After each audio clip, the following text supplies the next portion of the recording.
शब्दों का इस्तेमाल किया वो लोग भूले नहीं। देश आज भी याद रखता है। जर्सी गाय से उनको संबोधन किया था।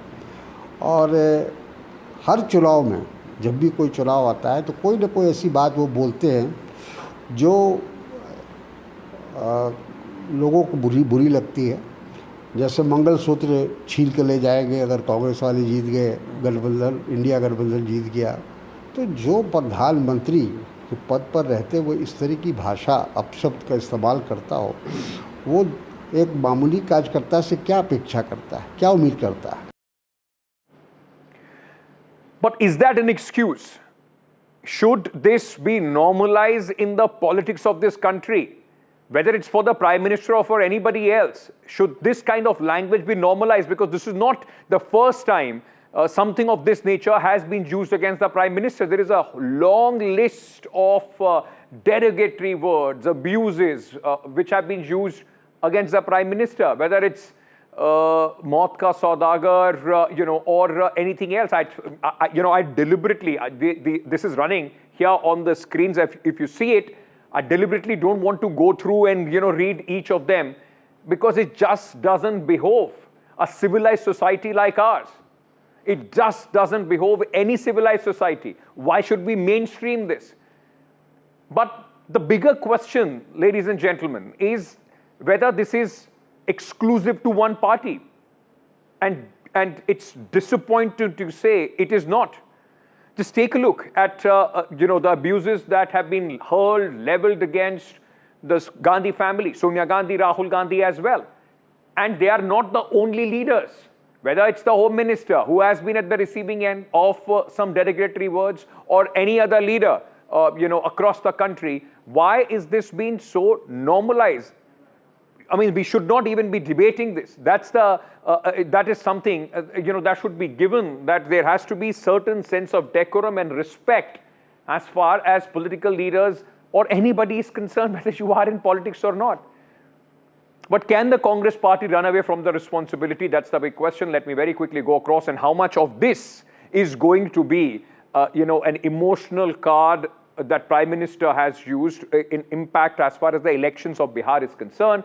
Let me very quickly introduce Shweta Shalini, spokesperson of the Bharatiya Janata Party, who is joining me at this moment. Dr. Pooja Tripathi is the spokesperson of the Congress Party, who is joining me on the broadcast as well. Ladies, thank you so much for speaking to us here on NDTV. Let me start with you, Dr. Tripathi. I mean, it wasn't enough that your stage was used to abuse the Prime Minister of your country. Now your leaders, Mr. Pawan Khera and others, are saying, oh, we knew this is part of the toolkit. This is something that at least you are trying to suggest is something which has been orchestrated to gain political traction in the state of Bihar. It is shameful, ma'am, that derogatory words are spoken and then allegations of this nature are being made. It's very shameful that somebody has respected, and let me be very clear.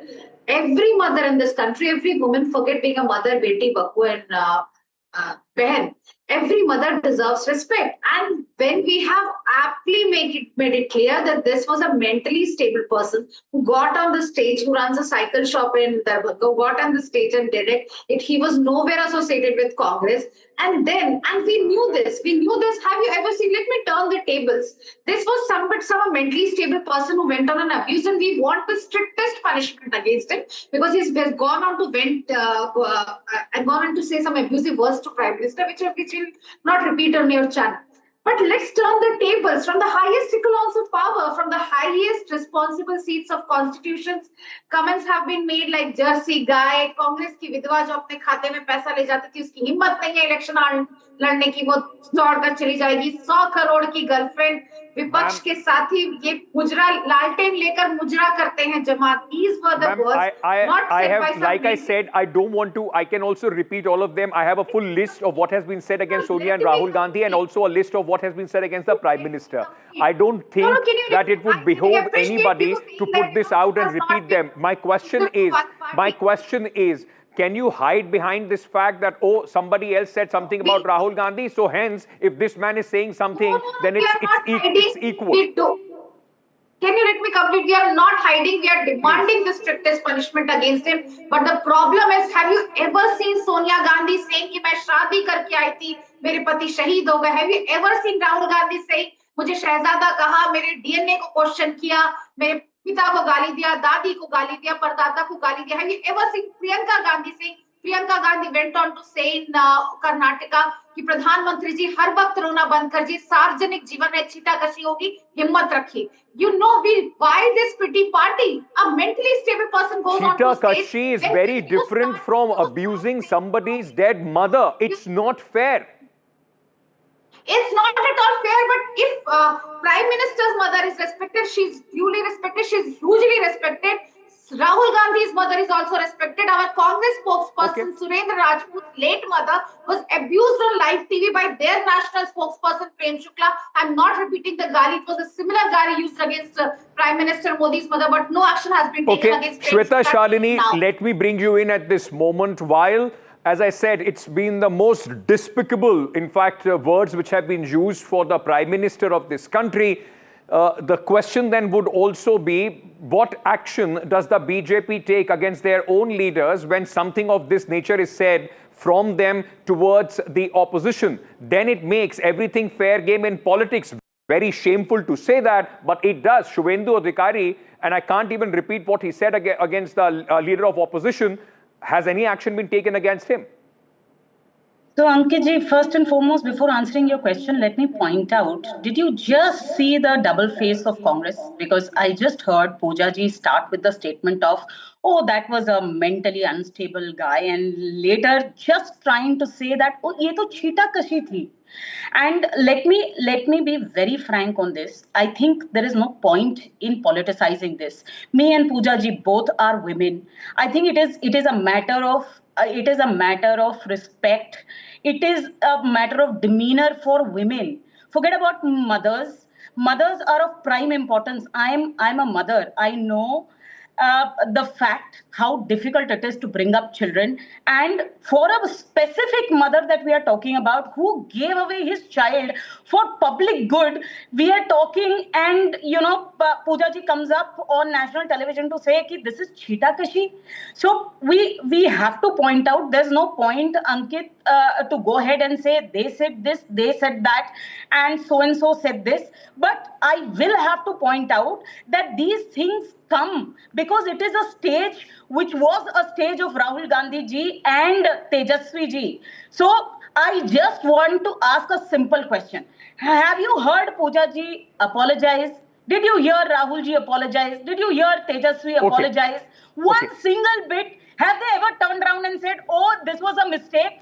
And sure, they should have. But can I now ask you? Can I now press you on the question that I asked you, ma'am? Like it has hurt you. Hold on. But Shweta ji, hold on. You made your point. I've given you uninterrupted time to make your opening remarks. But let me now then press you on the question that I asked you. You are right.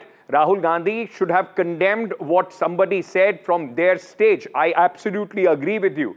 But you are talking about a nondescript Congress worker. Action has been taken against him. He is right now, FIR has been registered against him. He is in jail at this moment. Shubhendu Adhikari is the leader of opposition in West Bengal. He made a derogatory comment almost of the same nature against Rahul Gandhi. Has the BJP taken any action on that? Let's be very clear, internal action has been taken on every single person who demeans women. Because women, if you actually see either the cabinet or the policies action of the has been taken against Shubhendu Adhikari, ma'am. Equal importance in the country. I would love for you to elaborate on that.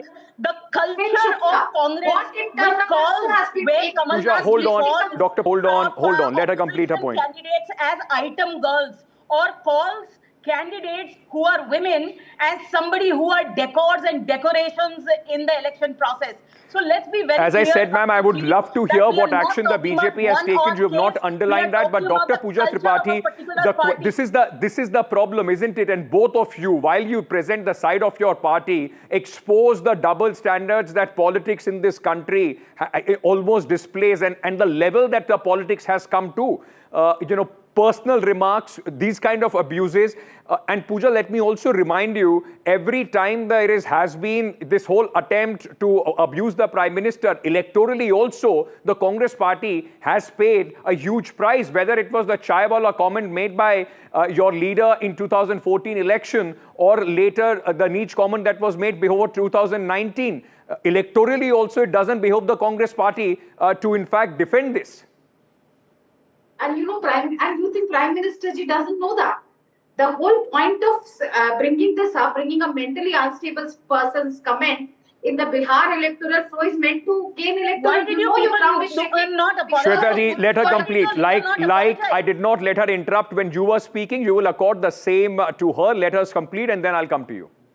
Go ahead. And when you say, Ankit, when you see that there is a ground shaking beneath your feet during the whole voter adhikar yatra, the way organic crowd emerged at a Rahul and Tejasvi's rally, and I think that was meant to happen. This was definitely, as I said, nobody in Congress. And let me tell you, Ankit, in Darbhanga, there were four men from Bharatiya Janata Yuva Morcha were showing black flags to Rahul Gandhi. Rahul Gandhi stopped his car, asked them what's the issue. उन्होंने कहा आपने मोदी जी की मां को गाली दी. राहुल गांधी से क्या मैंने दी, क्या मैं मंच पर था, क्या मेरे मंच से क्या दी गई, नहीं. So he explained them, gave them toffees, gave them sweets, and asked the workers not to heckle them, not to mistreat them. And that's Congress DNA. That's Congress DNA. After 2024 elections, there was massive trolling of Smriti Irani because she lost the Amethi seat to one of the Congress karyakartas, and ma'am, can I tell you why what you are saying doesn't cut the ice here? I'll tell you why. It doesn't, because now your leaders, like Mr. Khera, are saying that it was all pre-planned. It was there to get the sympathy card, the victimhood card on the Prime Minister. They are saying that we knew exactly this is going to happen. You are already alleging that's a BJP conspiracy even before an investigation. And on the other hand, you are saying, oh, we don't want this to happen. Is it becoming of a prime minister to bring this up in a political Why shouldn't he? If he has been abused, why should he not speak about it? A crazy lunatic person made a comment. Is this becoming of a prime minister? You can unleash your cabinet ministers, you can unleash your BJP senior leaders, but it's unbecoming of a prime minister to have. You can ask the question why the BJP leaders don't rein in their people when they abuse Rahul Gandhi, but you can't say that the prime minister has no right to address this when he's being abused. Sonia Gandhi, Rahul Gandhi never went on the stage and said, "Mujhe gali diya, is person ne mujhe gali diya." We have never seen that in 11 years. But why is Prime Minister always bringing up something? If it had been a senior leader from Congress, I would have apologized. If we would have made sure that it's. I'm sorry. I have to interrupt here because there is breaking news coming in. Very important one from Maharashtra at this moment.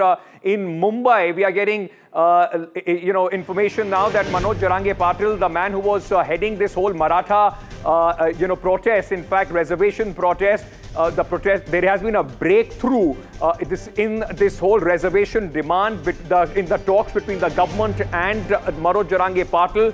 The government has given in to the demand as far as the protesters are concerned, and Manoj Jarange Patil has ended his fast. Remember, he was fast unto death, had also given up water, and at this moment there are celebrations which are taking place in Mumbai. 2-month deadline has been given for the quota demand to be met, which is being we are in fact hearing at this moment that the government has agreed to, and all the cases against the protesters will also be withdrawn. So this is a big story which is coming in from Mumbai at this moment. From the whole agitation which was going on. My colleague Anuj is with us at this moment. Anuj, this is very big news coming in. 2-month deadline which has been agreed upon between the protesters and Manoj Jarange Patil. What are the details? Ankit, this, Manoj Jarange Patil has claimed a victory in very clear words after ending his 5-day hunger strike here in Mumbai. And this hunger strike had, taken notice of everyone here in the city. That's because it had, in a way, blocked the southern part of the city for close to 5 days. Today was the day 5th, and the High Court, the Bombay High Court, took very serious notice of this matter yesterday and today. But the deadlock between the government and the protesters has finally ended as this cabinet subcommittee, which was headed by senior cabinet minister Radhakrishna Vikhe Patil and other ministers met Jarange Patil in the afternoon, and after a long and a public discussion between them, it was finally decided that the hunger strike will be called off, that the protests will be called off. Now, what are the demands that the government has seeded into when it comes to Manoj Jarange Patil? Now, his primary aim or primary demand behind this protest, of course, was getting the Satara and the Hyderabad Gazette implemented on an immediate basis. Just to give a bit of a backdrop about the Hyderabad Gazette, it dates back to the pre-independence era, which names or which states that the Maratha community people from the Marathwada and the Western Maharashtra regions were Kunbis, and Kunbis fall under the OBC category, which means that the Marathas in these two regions will now be referred or will be eligible for Kunbi caste certificates. However, also important for us to note that this is just a GR, and the legal validity and the judicial test of this entire GR is yet to happen. We know that a similar kind of trend was followed in 2023 as well, where a similar massive protest was on its way to Mumbai, and it was stopped in Vashi by the then Chief Minister Eknath Shinde, and a GR of Sage Soire was presented, but it did not stand up to its judicial ground. Now, will this GR stand up to its judicial ground is the most important question that everyone is asking. But at the same time, as you can clearly see behind me, these are all colorful faces. The entire street, here, which were the entire street which was blocked for the last 4 to 5 days for vehicles, and of course there was a bit of scuffle between the police and the protesters as well earlier today. Is filled with color, is filled with gulal. Anuj, we will have to leave it there. I will have to leave it there. Thank you at this moment for joining me. With all those details on this story. We'll keep coming back to you for more. Thank you at this moment. So big story coming in from Mumbai, where Manoj Jarange Patil has ended his fast, and the protest at this moment is over. Let's shift focus to the other big story that we have been tracking here on NDTV. The Congress party has been making a lot of claims. The day after claims of election fraud using 2 or 3 epic numbers of people, or they have been saying that these are repeated voter IDs, which many possibly could be using to cast fraudulent votes. A day after, Rahul Gandhi's yatra got over and warned that he has a hydrogen bomb waiting to be unveiled as far as his vote chori allegations are concerned, the ruling party BJP today hit back by showing that one of Congress party's important leader, Pawan Khera, has 2 epic ID, 2 active voter IDs. And they have questioned whether Mr. Khera is involved in any kind of voter fraud. Now, this was put out today by Amit Malviya, the IT cell chief of the Bharatiya Janata Party, and he, in fact, has gone ahead and said that Pawan Khera has 2 active epic numbers, both registered in 2 different constituencies of the national capital. An investigation should be made whether Mr. Khera is indulging in any fraudulent, in fact, voter practices, because he has 2 epic numbers. It's an attempt to try and turn the tables as far as the Congress party is concerned. Now, there have been similar allegations which the Congress party and their allies have made against leaders of the Bharatiya Janata Party, claiming that they are indulging in possibly some kind of voter fraud. Who are these leaders? Let's very quickly tell you. This same allegation was made by Tejaswi Yadav against Vijay Kumar Sinha, Bihar Deputy Chief Minister, who was accused of having 2 epic IDs. Tejaswi Yadav charged him and said that, this could be fraudulent. He could be using them for fraudulent votes. The charge was he was registered voter in Lakhisarai constituency and also in Bakipur. Election Commission has issued a notice to him. Then Nirmala Kaur, mayor of Muzaffarpur, again Tejaswi Yadav said she also has 2 voter IDs. Again, the notice response, Election Commission issued a notice, response is awaited. Then Bhikubhai Dalsania, BJP leader from Gujarat, allegation was he registered voter in Gujarat and also in Bihar. No official action so far has been reported. Remember, Tejaswi Yadav himself has 2 voter IDs. That was Election Commission's expose on him as well. He was also asked those questions. So what does the Congress party has to say about it, on the allegations which have been made? Let me very quickly go across live and exclusive at this moment to Mr. Pawan Khera, who is joining me himself to answer the allegations which have been leveled against him as far as these questions are concerned. Mr. Pawan Khera, thank you so much for speaking to us here on NDTV. Amit Malviya today, sir, exposed two voter IDs and he tweeted that and has asked the question that there should be an investigation whether Pawan Khera is indulging in any kind of voter fraud. These are some similar allegations that you and your party and your friends have made against leaders of the Bharatiya Janata Party. Well, the responsibility of cleaning up the voters list does not lie with Pawan Khera, unfortunately for the BJP. It does not lie with the Congress party. It does not lie with Mr. Rahul Gandhi. It lies solely with the Election Commission of India. So by posting my two epic cards, which I also got to know this morning that I have another epic card, our case has been strengthened by BJP. Last month, Anurag Thakur strengthened our case by repeating what we have been saying about some constituencies. He got in 6 more constituencies. This morning, Mr. Amit Malviya has also strengthened our case. Well, we thank them. Please join us. This is what we have been demanding from 7th August onwards, that please clean up the electoral rolls. There is a mess going on there. But Mr. Khera, I'm sure you had applied for deletion. And Mr. Khera? Obviously, I did. But did you? Absolutely. That's not my job, I'm sorry. I apply Form 7, I give it to them, and after that, when I shift to a new place, I applied Form 6, I got my vote here. The moment I get my new vote, Election Commission has a computerized system, they should have deleted it. I have already applied for deletion in 2016-17. Why didn't they delete? Not my headache. But Mr. Khera, these are similar allegations that the BJP has been, or at least the assertions that the BJP has been making, that there are problems as far as the voter list is concerned. And that is why SIR is necessary. Your epic number, dual epic number seems to be suggesting exactly the same thing. I'll tell you what. This name, Pawan Khera, cannot misuse his name, his vote, because, well, most of you know me and, I'll get caught if I do something wrong. But there are lakhs and lakhs of people who have multiple votes. What happens to them? There is a huge vulnerability of those votes getting misused. Why should it not be cleaned up?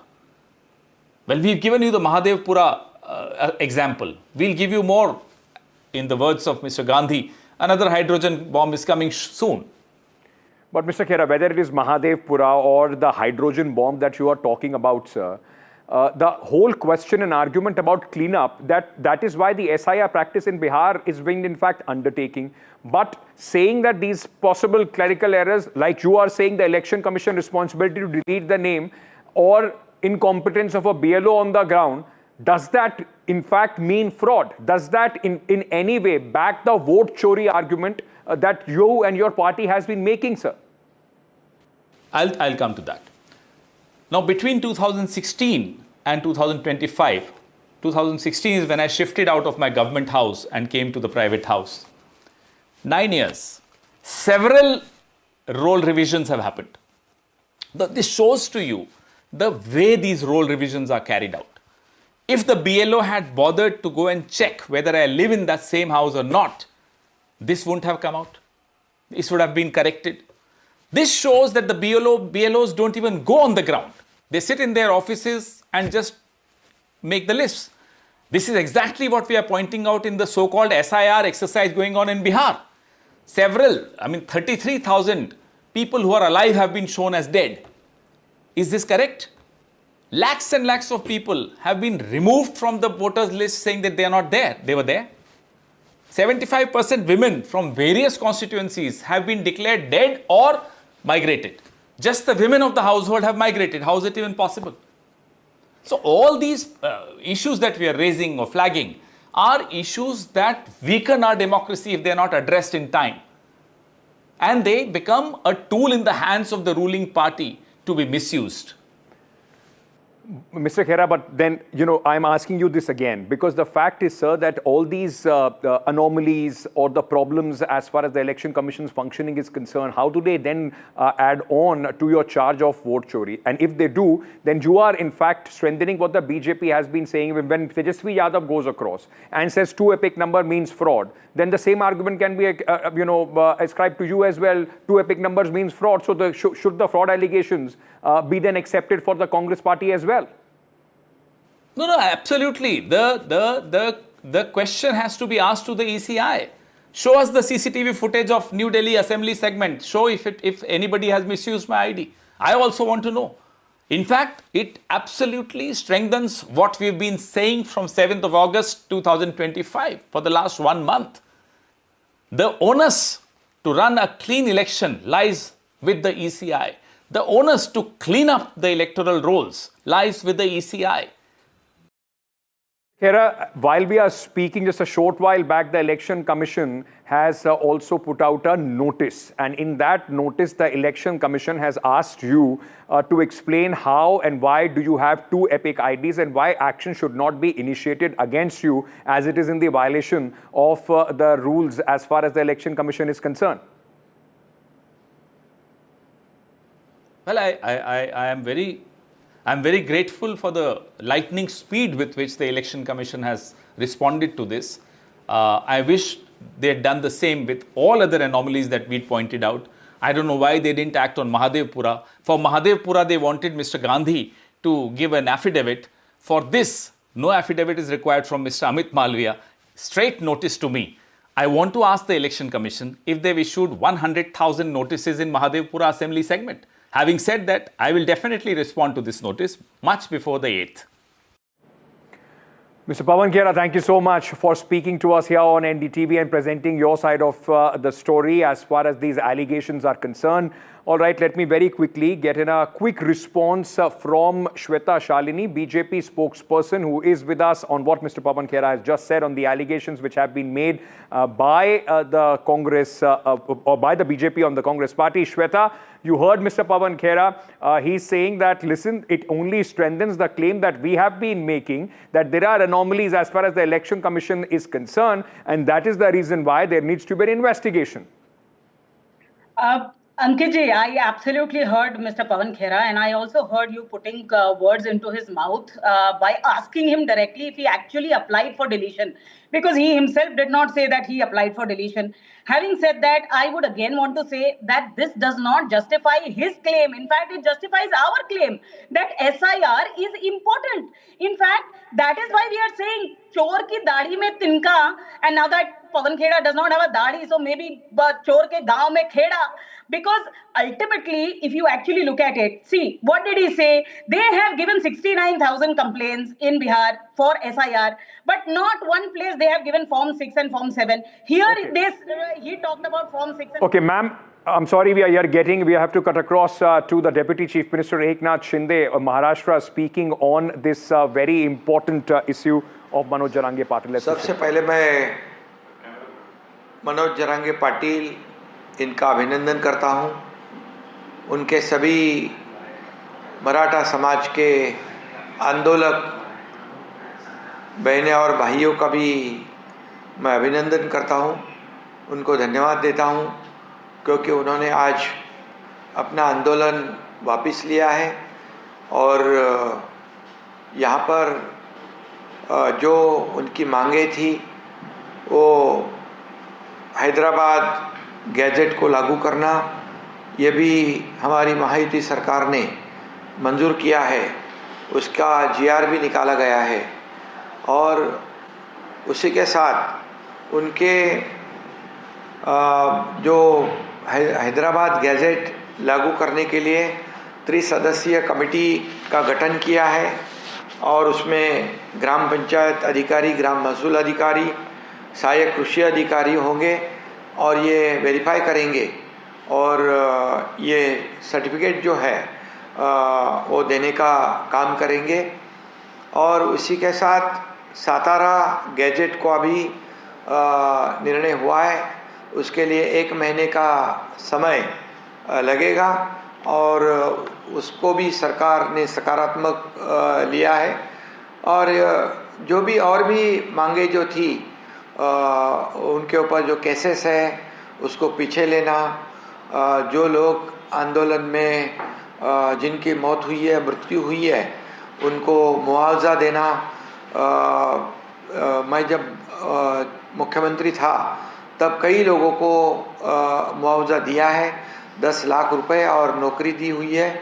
अभी हमारे मुख्यमंत्री देवेंद्र जी हैं, उनके मार्गदर्शन में आगे की भी कार्रवाई हो जाएगी।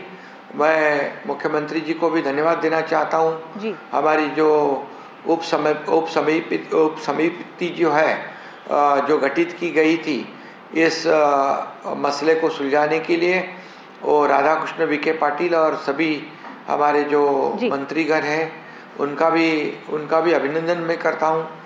और ये जो सब बातें हैं जो मनोज जरांगे पाटिल जी ने मराठा समाज के लिए जो अनशन किया था, आंदोलन किया था, आज उन्होंने अपना आंदोलन वापस लिया है।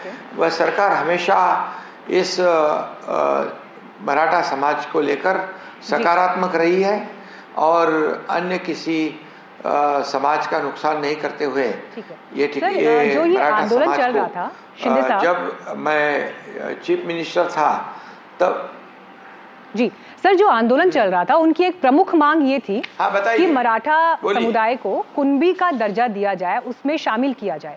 और ये एक ऐसी कानूनी पेचीदगी है कि ये इम्प्लीमेंट कैसे होगी, इस पर लोगों के मन में काफी प्रश्न है। तो ये कैसे तय होगा, ये स्टेटस कैसे दिया जाएगा, किस आधार पर दिया जाएगा, क्या महत्वपूर्ण फैक्टर्स होंगे?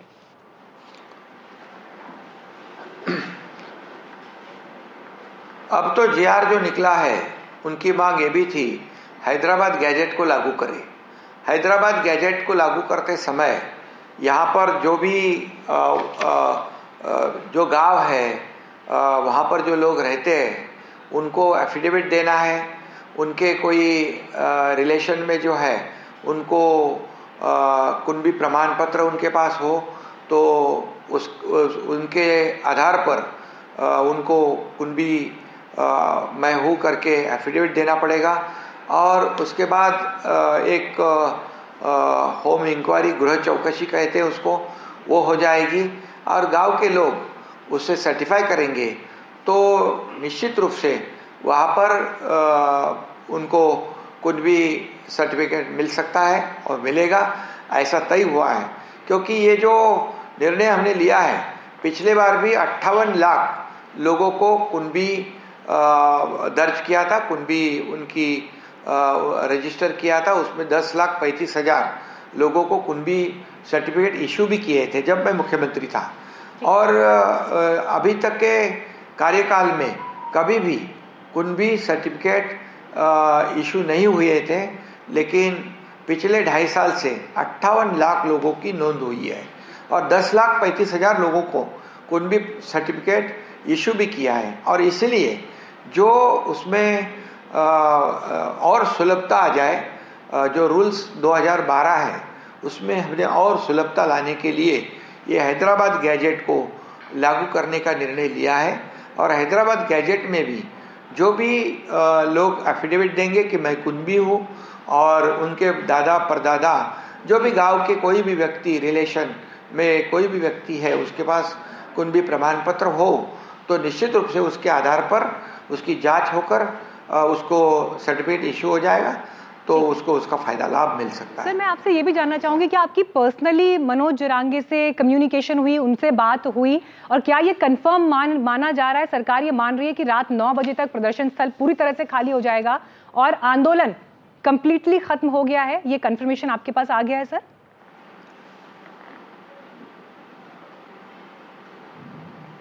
हाँ बिल्कुल, हमारे उप समिति के लोग वहाँ पहुँचे हैं, उन्होंने हमारा जीआर उनको सुपुर्द किया है और जीआर उन्होंने खुद पढ़ा है और उसके बाद उन्होंने शरबत, नींबू शरबत लेकर ये आंदोलन को ख़त्म किया है।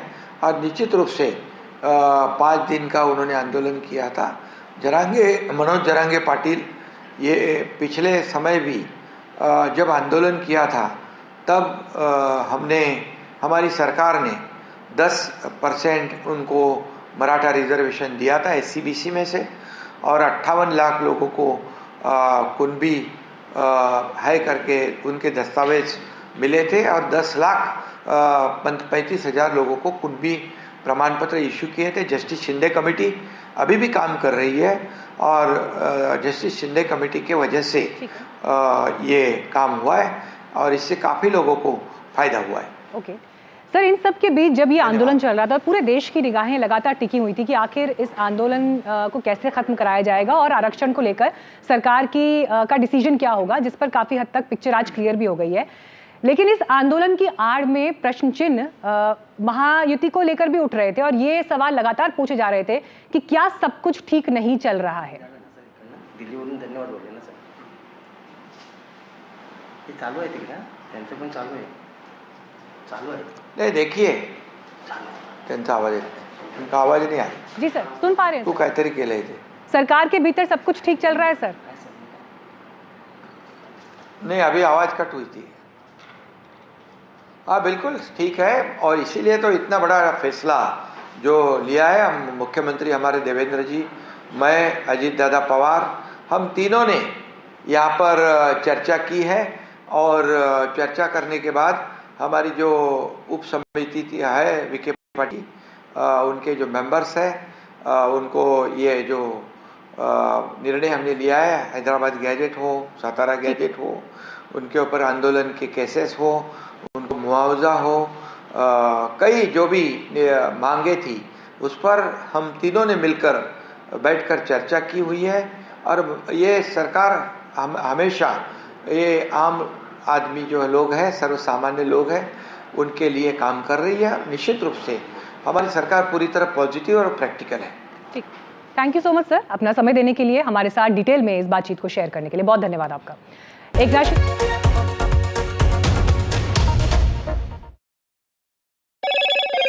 Hello Moto G96 5G, all eyes on you.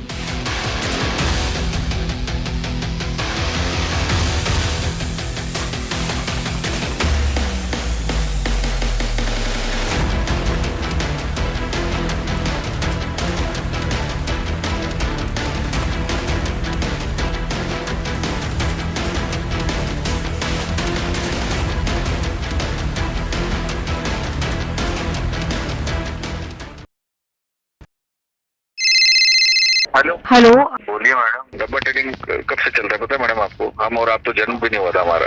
We investigated a shady advisory firm that has spent big bucks on advertising on the front pages of national dailies. ये आपको बिल्कुल उसका ऐसे हल्का सा भी खौफ नहीं है? मैडम एक बात को खौफ किस लिए रखना चाहिए तो बताओ, कौन सा गलत काम कर रहा हूँ मैं?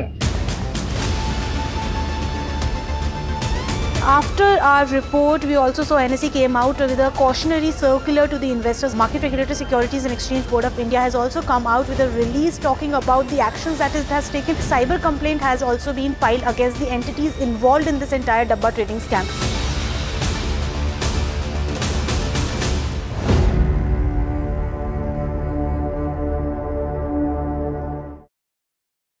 That's huge. That is a biggie. It's out of it.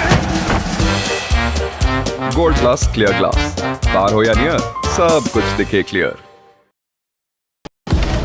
Breaking news का जमाना है, सबको तिल का ताड़ और राई का पहाड़ बनाना है। ऐसे में जनता के जूते के अंदर फंसा कंकड़ कौन देखे? बड़े बड़े मुद्दों के शोर में जमीन से जुड़े मुद्दे अक्सर खो जाते हैं। लेकिन देश तरक्की तब करता है जब जनता के माथे की शिकन हमारी हेडलाइंस बनती है। मैं सैयद सुहेल भारत को जीता हूं, भारत की बात बताता हूं NDTV इंडिया पर।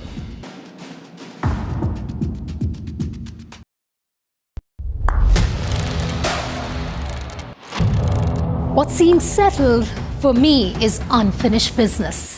So I rewind, I pause, I reflect, I dig until what's buried stands up to be counted. Breaking ground, not just headlines, the meaning behind them. This is Breaking Ground with me, Vedika Sood.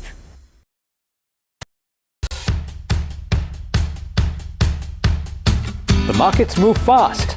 And so should your portfolio. Expert insights, real-time stock picks. Do I buy Ola? Should I hold CDSL for the long term? Buy, sell or hold. The answers you need, straight from the experts. Callers from India and across the world. Connect live, ask, decide and invest wisely. Your portfolio, your future. Ask Profit.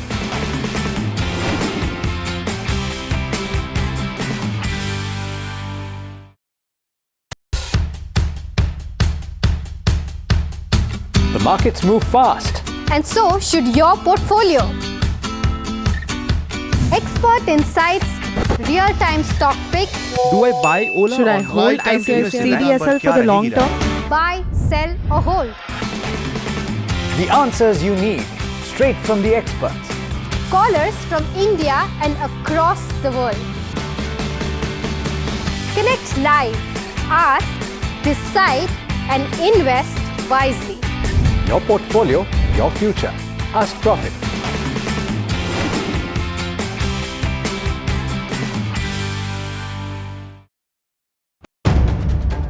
If it matters to you, if it matters to you, if it matters to you, it matters to India, it matters to India,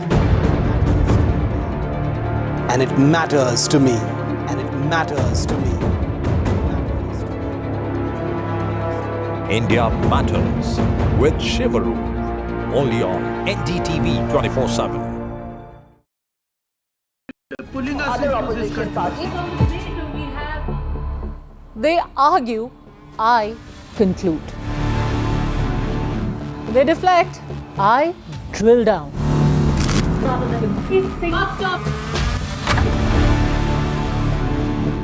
This isn't a free-for-all. It's a reckoning. No filler, no fog. Only the facts and where they lead. Every night at 9, the case closes because the buck stops here. NDTV 24/7 is India's #1 English news channel on YouTube. Credible, compelling, always ahead of the curve. Thank you for choosing NDTV 24/7 as your trusted source for news.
Ladies and gentlemen, we have been speaking about this continuously throughout this monsoon, whether it's the national capital or to talk about the hills, the plains of this country.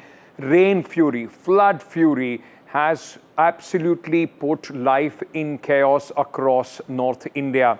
Delhi, NCR, the waterlogging and what you saw yesterday. I mean, Yamuna has breached the danger level mark. Gurgaon, at the suburb, we saw what happened there yesterday. Citizens wading through knee-deep waters, chaos on the streets, jam for kilometers after kilometers has almost become, completely paralyzed. These cities, both Delhi and Gurugram, have completely become paralyzed. This was yesterday, and people at this moment, when the peak hour of traffic is on, are praying that they are spared today.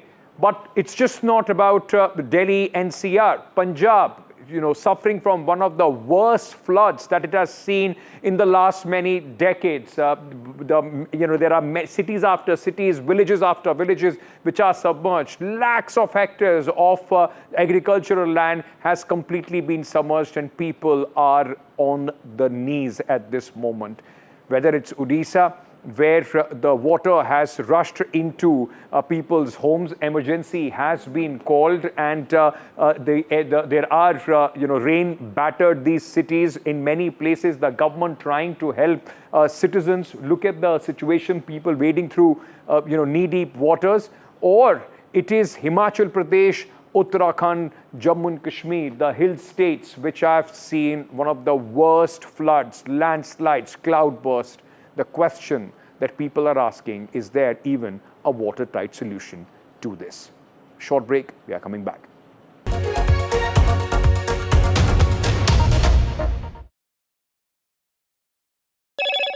Hello, Moto. Moto G96 5G. All eyes on you.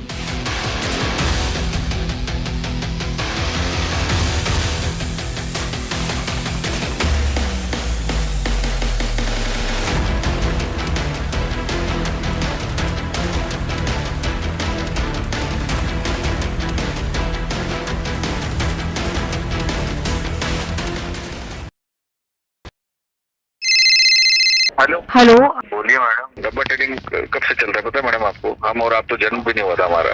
We investigated a shady advisory firm that has spent big bucks on advertising on the front pages of national dailies. ये आपको बिल्कुल उसका ऐसे हल्का सा भी खौफ नहीं है. मैडम एक बात को खौफ किस लिए रखना चाहिए तो बताओ, कौन सा गलत काम कर रहा हूँ मैं?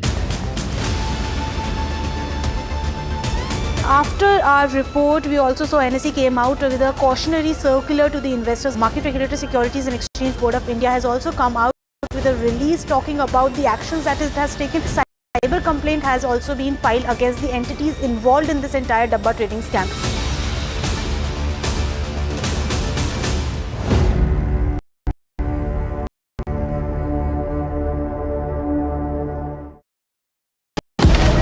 ब्रेकिंग न्यूज का जमाना है, सबको तिल का ताड़ और राई का पहाड़ बनाना है। ऐसे में जनता के जूते के अंदर फंसा कंकड़ कौन देखे? बड़े बड़े मुद्दों के शोर में जमीन से जुड़े मुद्दे अक्सर खो जाते हैं। लेकिन देश तरक्की तब करता है जब जनता के माथे की शिकन हमारी हेडलाइंस बनती है। मैं सैयद सुहेल भारत को जीता हूं, भारत की बात बताता हूं। एनडीटीवी इंडिया पर।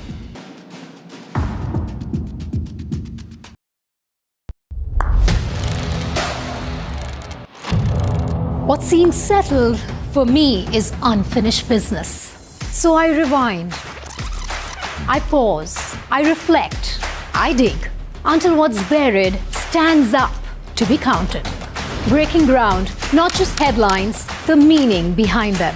This is Breaking Ground with me, Vedika Sood.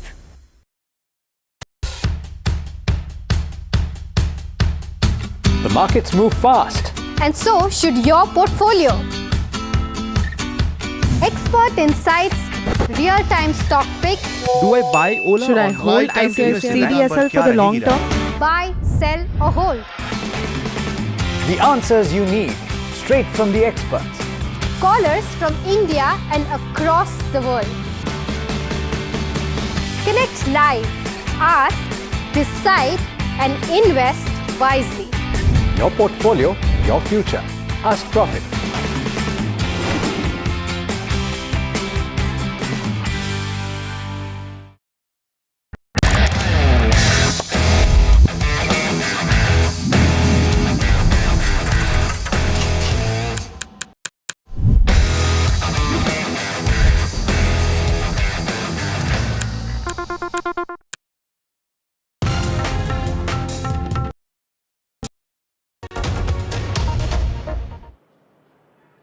Elections sometimes bring out the talent in political leaders which many didn't know that they had. And to try and connect with the youth in the upcoming elections of Bihar, Tejasvi Yadav, the former Deputy Chief Minister, found a noble way. There were some of these young kids making reels there, dancing. So he thought, why not try his hand at dancing and singing with them? Will this virality with the youth help Tejasvi Yadav in the upcoming election? We will have to wait and see. But till then, enjoy Tejasvi Yadav's dance moves.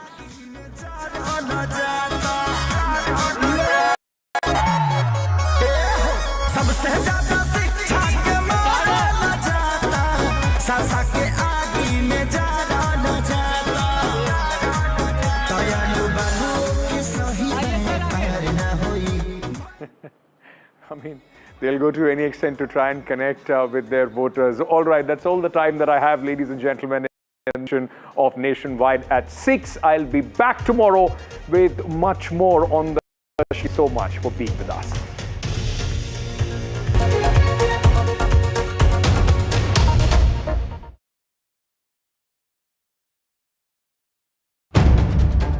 If it matters to you, if it matters to you, if it matters to you, it matters to India. It matters to India. And it matters to me. And it matters to me. India Matters with Shivaru. Only on NDTV 24/7. Gold plus optimistic reflective glass लगाओ, धूप की गर्मी को दूर भगाओ और बिजली का बिल भी बचाओ।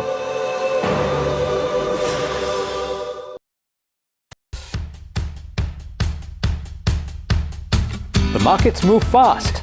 And so should your portfolio. Expert insights, real-time stock picks. Do I buy Ola? Should I hold CDSL for the long term? Buy, sell or hold. The answers you need, straight from the experts.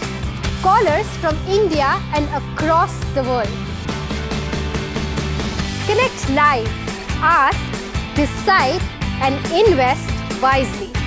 Your portfolio, your future. Ask Profit.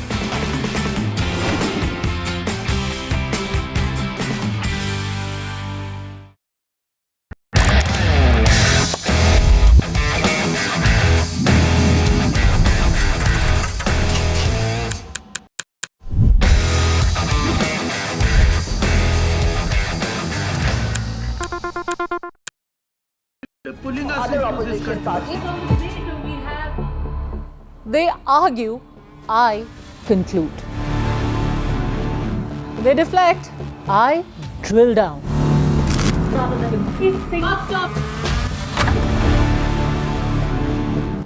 This isn't a free-for-all. It's a reckoning. No filler, no fog. Only the facts and where they lead. Every night at 9, the case closes because the buck stops here.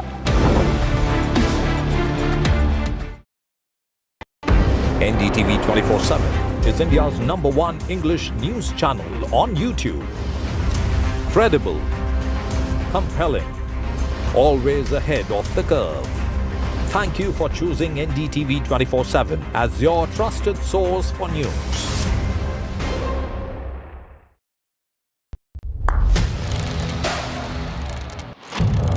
What seems settled for me is unfinished business. So I rewind. I pause. I reflect. I dig until what's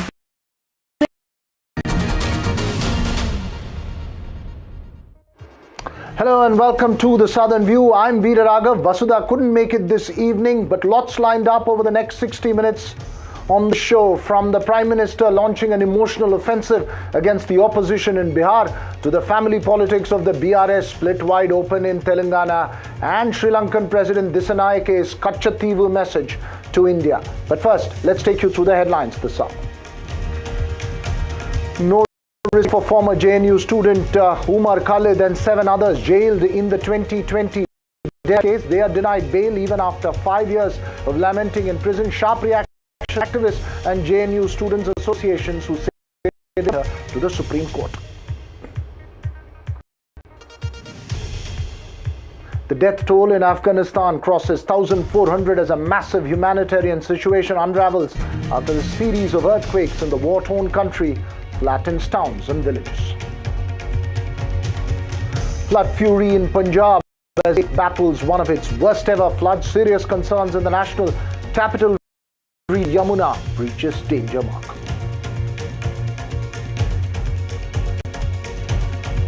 Well, let's start this evening with the big northern political focus. In a day after Rahul Gandhi said he still had a hydrogen bomb on vote theft in Bihar, Prime Minister Narendra Modi took an emotional offensive against the India bloc.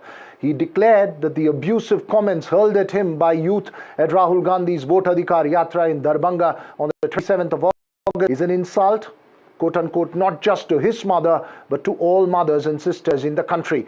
The abusive comments at the rally came as a severe embarrassment for the Congress, which distanced itself from those who hurled it as it conducted and concluded its Vote Adhikar Yatra. The Prime Minister made an emotional pitch as he spoke to mothers and sisters in Bihar and the country and chastised the opposition for the abuse hurled at him. It's a battle of narratives in Bihar. Does the emotional hit back invoking mothers and sisters diffuse the threatened hydrogen bomb of Rahul Gandhi? Who is winning the battle of narratives in Bihar? A special face-off up ahead. But first, listen in to the Prime Minister and the reactions. RJD Congress के मंच से मेरी मां को गालियां दी गई। ये गालियां सिर्फ मेरी मां का अपमान नहीं है, ये देश की मां, बहन, बेटी का अपमान है। मुझे पता है आप सबको भी, बिहार की हर मां को, बिहार की हर बेटी को, बिहार के हर भाई को ये देख सुनकर कितना बुरा लगा है। भारत की धरती ने मां का अपमान कभी बर्दाश्त नहीं किया है।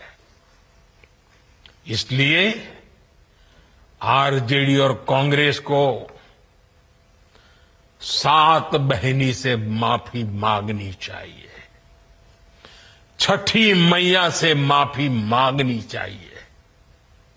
साथियों, मैं बिहार के लोगों से भी कहूंगा, इस अपमान की जवाबदेही तय करवाना बिहार के हर बेटे की भी जिम्मेदारी है। आरजेडी कांग्रेस के नेता जहां भी जाएं, जिस गली, जिस शहर में जाएं, उन्हें चारों तरफ से एक आवाज सुनाई देनी चाहिए। हर मां बहन को मैदान में उतर करके उनसे जवाब मांगना चाहिए। हर गली मोहल्ले में से एक ही आवाज आनी चाहिए, मां को गाली नहीं सहेंगे, नहीं सहेंगे। प्रधानमंत्री ने उनको लेकर जो अपशब्द कहे गए थे पिछले दिनों कांग्रेस के मंच से, उस पर पहली बार रिएक्ट किया है और कहा है कि एक बार के लिए वो तो माफ़ कर भी दें, लेकिन जो देश की माताएं हैं वो माफ़ नहीं करेंगी। क्या आपका इस पर रिएक्शन है? देखिए, इस हालत तक देश को पहुंचाने के लिए अगर कोई जिम्मेदार है तो स्वयं प्रधानमंत्री है। जिस तरह से प्रधानमंत्री ने सोनिया जी के बारे में, राहुल जी की माता जी के बारे में जिस शब्दों का इस्तेमाल किया, वो लोग भूले नहीं। देश आज भी याद रखता है। जर्सी गाय से उनको संबोधन किया था। और हर चुनाव में जब भी कोई चुनाव आता है तो कोई ना कोई ऐसी बात वो बोलते हैं जो लोगों को बुरी लगती है। जैसे मंगलसूत्र छीन के ले जाएंगे अगर कांग्रेस वाले जीत गए, गठबंधन, इंडिया गठबंधन जीत गया, तो जो प्रधानमंत्री के पद पर रहते वो इस तरह की भाषा अपशब्द का इस्तेमाल करता हो, वो एक मामूली कार्यकर्ता से क्या अपेक्षा करता है, क्या उम्मीद करता है? देखिए, कोई भी हो, अगर आदरणीय प्रधानमंत्री जी की मां को किसी ने गाली दी है, उनको फांसी पर लटका देना चाहिए, कार्रवाई होनी चाहिए। इस बात के हम पक्षधर हैं।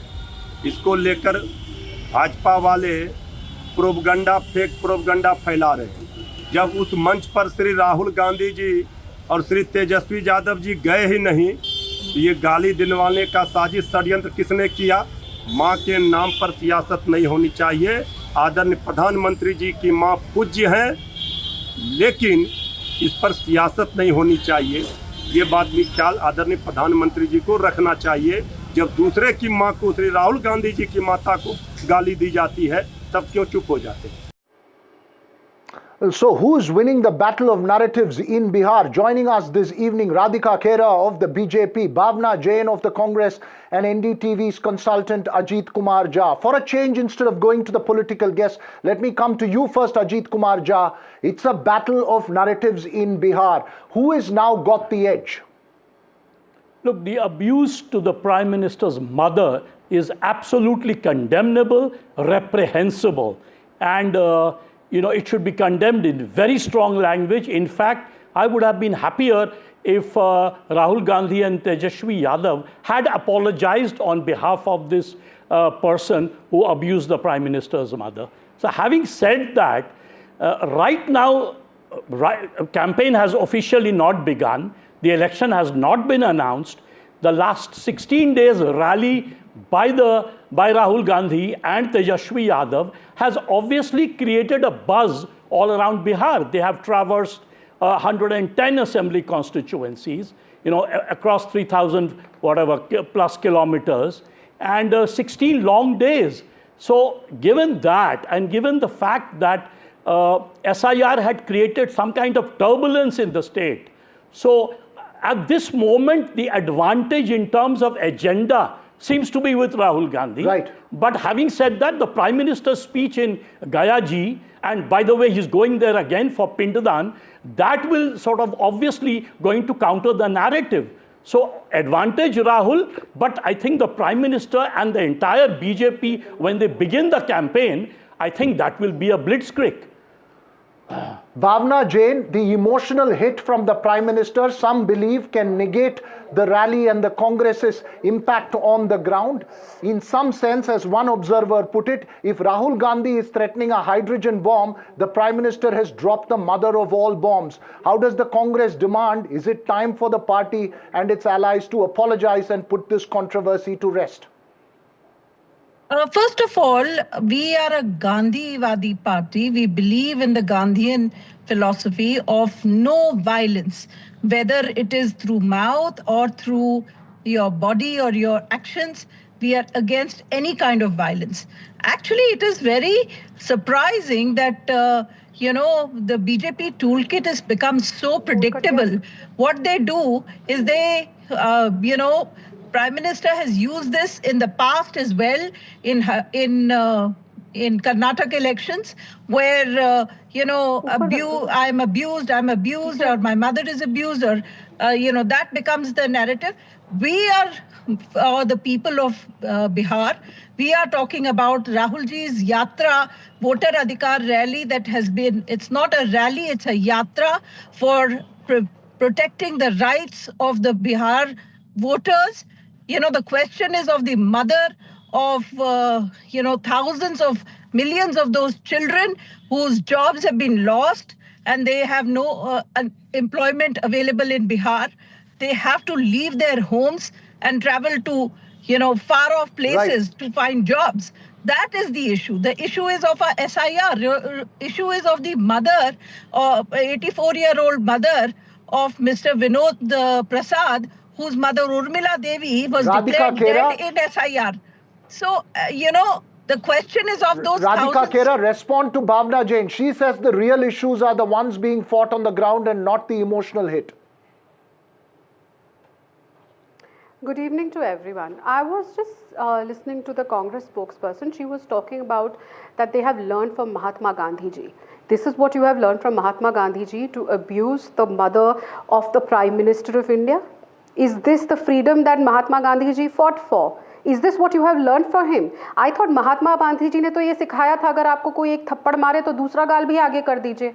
But if you had actually learnt even 10 bits from Mahatma Gandhi ji, Rahul Gandhi ji, Priyanka Vadra ji and Sonia Gandhi ji would have come and apologized in front of the nation. And let alone apologize, they could have just simply said that we will not tolerate anything that comes from any of our manch. Manch to aap hi ka tha na Bhavna ji. That stage was a Congress stage where Rahul Gandhi just was there a few minutes back. And if you remember, in Bihar, in a similar stage, Mr. Pappu Yadav was not allowed to get on the stage. Your own AICC Secretary Kanhaiya Kumar was not allowed to get on the stage. All stages of Rahul Gandhi's so-called yatras, or the Bharat Todo Yatra, or his rallies are controlled by Mr. KB Baiju, who is the security head in conjunction with the state president of the state.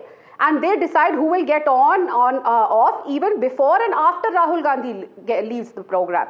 It was absolutely clear that on instructions of Rahul Gandhi, his main stooge, Mr. Naushad, who is a very well-known person who keeps on visiting Rahul Gandhi's house, who's a very close aide of Rahul Gandhi, he was told, given the orders that aise Pradhan Mantri ji ko bola, and it's sad and shameful that today the country is witnessing such filthy politics, such dirty politics, where a lady who has given birth to a man who is today bringing laurels for the country, and she's not even in the world, that lady has died. And tell me one instance when the Prime Minister's mother has ever spoken anything about politics, or the fact that she never even stayed with her own son. She's not reaped benefits like the Gandhi family or the Yadav family of Bihar. Radhika, let me take that question that you're posing to Bhavna. Bhavna, given the kind of outrage one has seen, and this is across the board, for the kind of remarks that was used, why is the Congress and the RJD not apologizing for it, or at least condemning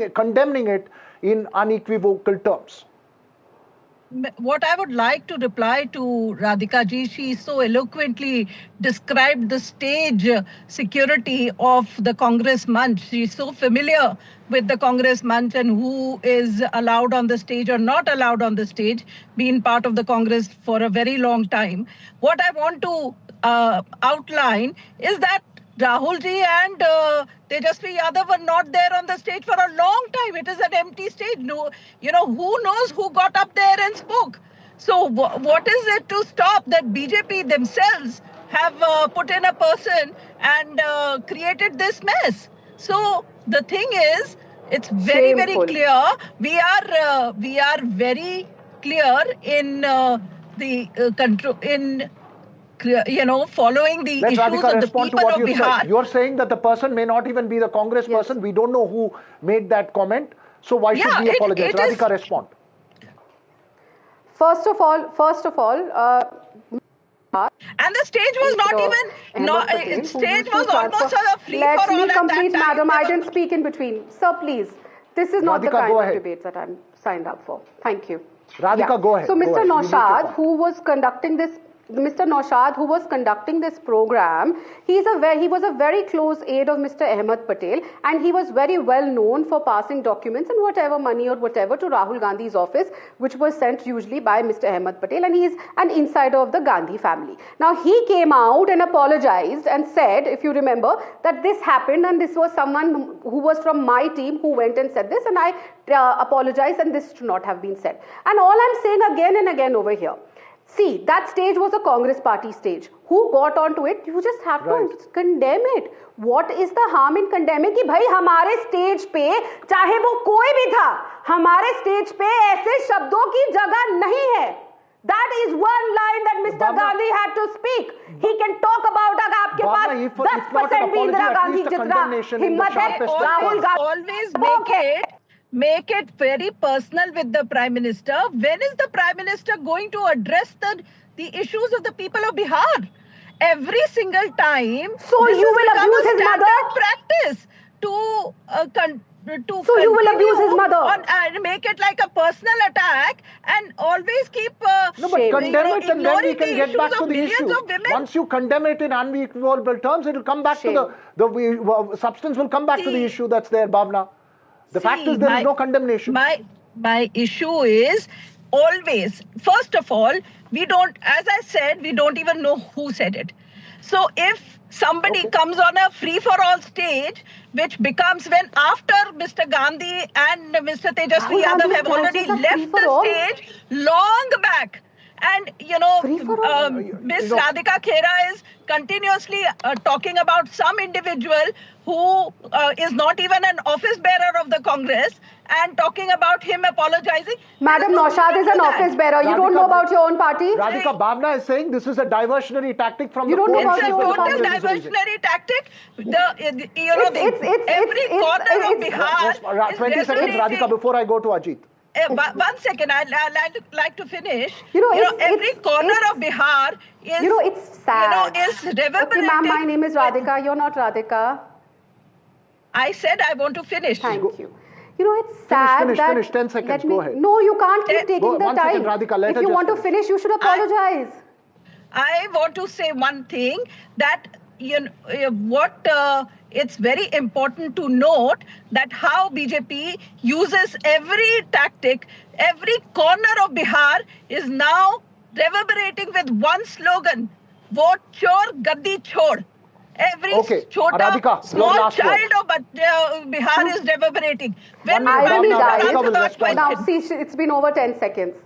Can you please mute the Go ahead, Radhika. Thank you. It's an irony. Irony dies a zillion deaths when Chara Chor, National Herald Chor and Tuti Chor all get together and talk about humne vote chori kari. Ma'am, Jawaharlal Nehru to Indira Gandhi ji to today Pawan Kheda ji, sab vote chori kar rahe hai, sab samne aa raha hai. What are you talking about? But tell me, how does that give you the right to give your stage to any XYZ to abuse the Prime Minister? Please, your stage is not free for all. If it was free for all, Kanhaiya Kumar and Pappu Yadav would have been on Rahul Gandhi's stage a couple of weeks back. The fact of the matter is that no Rahul Gandhi stage before or after his rally is free for all. And Rahul Gandhi has ensured that these words were used, because earlier also he's spoken badly, the Congress has spoken badly about the Prime Minister's father. And I have a list here of 140 times that the Prime Minister and his family have been abused. I repeat it again. A woman who is not in this world anymore. A woman who has never said one political statement in her entire life. Who never even lived with her own son. Not took one privilege of being the Prime Minister's mother. You didn't even spare her. Right. ये गांधी जी से सीखा है, शर्मनाक, and थू है ऐसी राजनीति पर. Ajit Kumar Jha, you've heard both arguments. What do you believe is going to be the final outcome? Look, I still believe that the whole act is abominable, reprehensible, abusing the Prime Minister's late mother. It's not done in our country. I come from Bihar. It's never done in Bihar. It's a serious crime. And by the way, the Simri police station has filed a complaint and arrested a person named Muhammad Rizvi alias Raza. He's already arrested. So we don't know, but at least the police claims that was the person. RJD leaders privately or in front of the press have condemned, so have Congress leaders. It would have been nice if Rahul Gandhi and Tejaswi Yadav would have also condemned. Right. That would have disarmed the BJP's attack right now, plus it would have shown them to be of great moral fiber. So that would have been wonderful. Right. But so on this issue, that is what I have to say. But at this moment, because of this long campaign by the Congress and the RJD, the agenda advantage seems to be with the Mahagathbandhan. But as I said, elections are to be announced. We have an entire campaign which will begin, and we know that the BJP's campaign style, the fact they have an agent in every booth. So, things can change. But right now, advantage with the Mahagathbandhan. Ajit, as you said there, you said it would have been wonderful if Rahul Gandhi or Tejaswi Yadav condemned it unequivocally. It could have been not just wonderful, perhaps politically prudent as well. But thanks to all three of you for joining us. Obviously, a serious political exchange there in Bihar. Now to the southern political soap opera from Telangana. The battle within the BRS between KCR's daughter and party MLC K. Kavita and her brother KT Ramarao and cousin Harish Rao is split wide open now. Kavita was suspended from the BRS and is likely to resign both from the party and her MLC post a day after she publicly alleged that her father K. Chandrasekhar Rao was made a scapegoat by her cousin and former minister Harish Rao and party MP Santosh Rao. She alleged that Harish Rao and Santosh Rao were being shielded by Revanth Reddy, who has handed the investigations into the alleged Kaleshwaram project in which KCR is an accused to the CBI. The statement from Kavita came perhaps as a last straw in the bitter battle in the family that dates back to Kavita's 2019 defeat at the Nizamabad Lok Sabha seat. Listen in to K. Kavita and the reactions. ఇవాళ 5 సంవత్సరాలు irrigation మంత్రిగా చేసినటువంటి హరీష్ రావు గారిది major పాత్ర లేదా దీంట్లో? అందుకే కదా కేసీఆర్ గారు వారిని సెకండ్ టర్మ్లో తప్పించిండ్రు. ఈ మొత్తం కాళేశ్వరం ఎపిసోడ్లో కేసీఆర్ గారికి మరక అంటిందంటే 2-3 వ్యక్తులు కారణం. మాజీ రాజ్యసభ సభ్యుడు ఒకలైతే, హరీష్ రావు గారు ఒకలైతే, మేఘా కృష్ణారెడ్డి గారు ఇంకోడు, మేఘానో బోగానో ఏదో. ఈ పెద్ద పెద్ద కాంట్రాక్టర్లు అందరితో కుమ్మక్కై కేసీఆర్ గారు ప్రజల కోసం ఆలోచన చేస్తే, నీళ్ల కోసం ఆలోచన చేస్తే, వీళ్ళు సొంత వనరుల కోసం, డెవలప్మెంట్ కోసం, ఆస్తులు పెంచుకోవడం కోసం ఆలోచన చేసి ఇవాళ మీ వల్ల రేవంత్ రెడ్డి లాంటి వ్యక్తి, తెలంగాణ ఉద్యమానికి సంబంధం లేని వ్యక్తి, కేసీఆర్ గారి కాలి గోటికి సరిపోని వ్యక్తి, ఆయన నిలబడి కేసీఆర్ గారిని చేయెత్తి చూపించి కేసీఆర్ గారి మీద సిబిఐ ఇవాళ నేను వేస్తా అని చెప్తున్నాడంటే కారణం ఎవరు దీనికి? నేను భరించిన, ఇదే హరీష్ రావు గారు, ఇదే సంతోష్ రావు గారు అనేక కుట్రలు చేసినా కూడా భరించిన. నా మీద ఓపెన్గా మీడియా మిత్రులందరితో రకరకాల మాటలు చెప్తే కూడా నేను భరించిన. నా పర్సనల్ అటాక్కి నేను ఎప్పుడు కూడా వాళ్ళను ఇంతవరకు పేరు పెట్టి పిలవలేదు.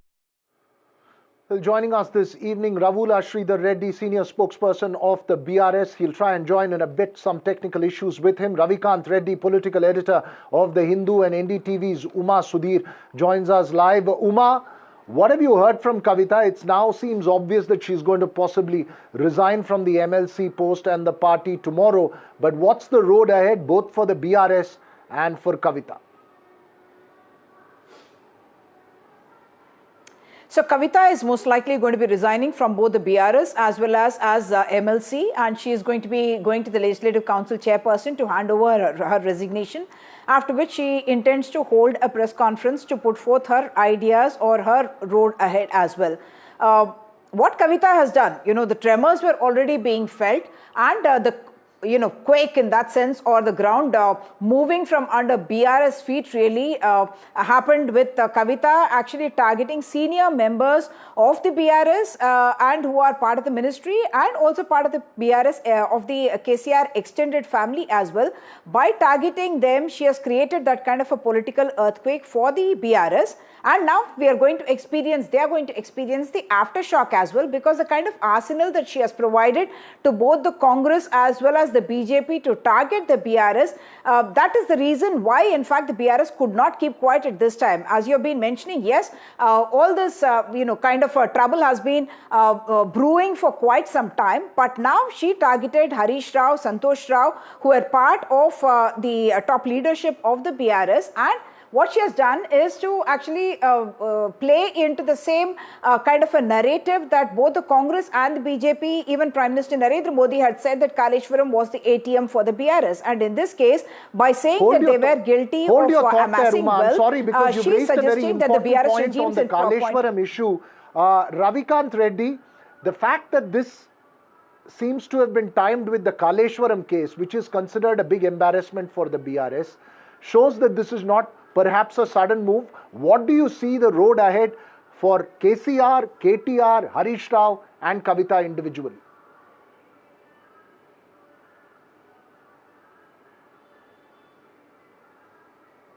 Unmute yourself, Ravikant.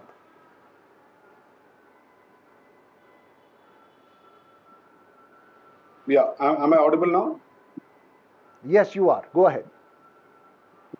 So as far as Kavita is concerned, I think she was expecting for a few days, because she was removed from one of the biggest, strongest organizations, Singareni workers organizations, which controls over actually 30 to 35 assembly constituencies. She was the president of the union, and she was unceremoniously, what she calls, was removed when she was in US, and another former MLA was made the head.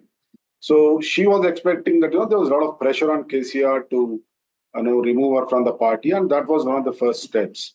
And when Kavita landed in India from US 2 days ago, I think this was obviously the Kaleshwaran Commission's report was a chance for her to to expose the people whom she called the ghosts behind Mr. KCR, and whom she claimed that they were the ghosts. They were actually creating the distance between her and her father.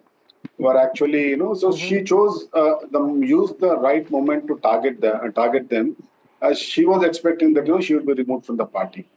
But I think from her point of view, I think this was not the right time to name them, because the elections are far away, and the elections. What kind of impact she would be making politically is to be seen. Just for a few days, she'll be in news. People will be after her. But after that, I think it's really going to get interesting. Ravi, I'm sorry to interrupt you, but the one man who may possibly have an inside track, hopefully, is Ravula Sridhar Reddy. He joins us from the BRS. Ravula Sridhar Reddy, your BRS was denying all along to Uma and us that there was any rift within the party and the family. It's now split wide open. What's the game plan? Does it not embarrass the party in the midst of an offensive from the Congress on the Kaleshwaram issue targeting KCR himself?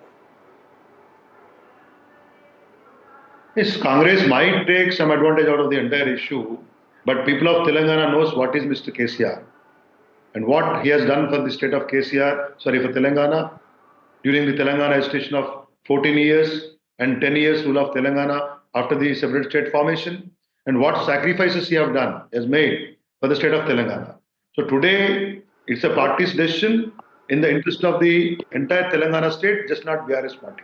Because for the development of Telangana state and welfare of the people, we are only the party who always taken enough care, and even today, we are fighting against the unruly behavior of the Congress party and undemocratic practice of the Congress party. So she is an MLC in the party. Is this a clear message, Ravula Sridhar Reddy, to K?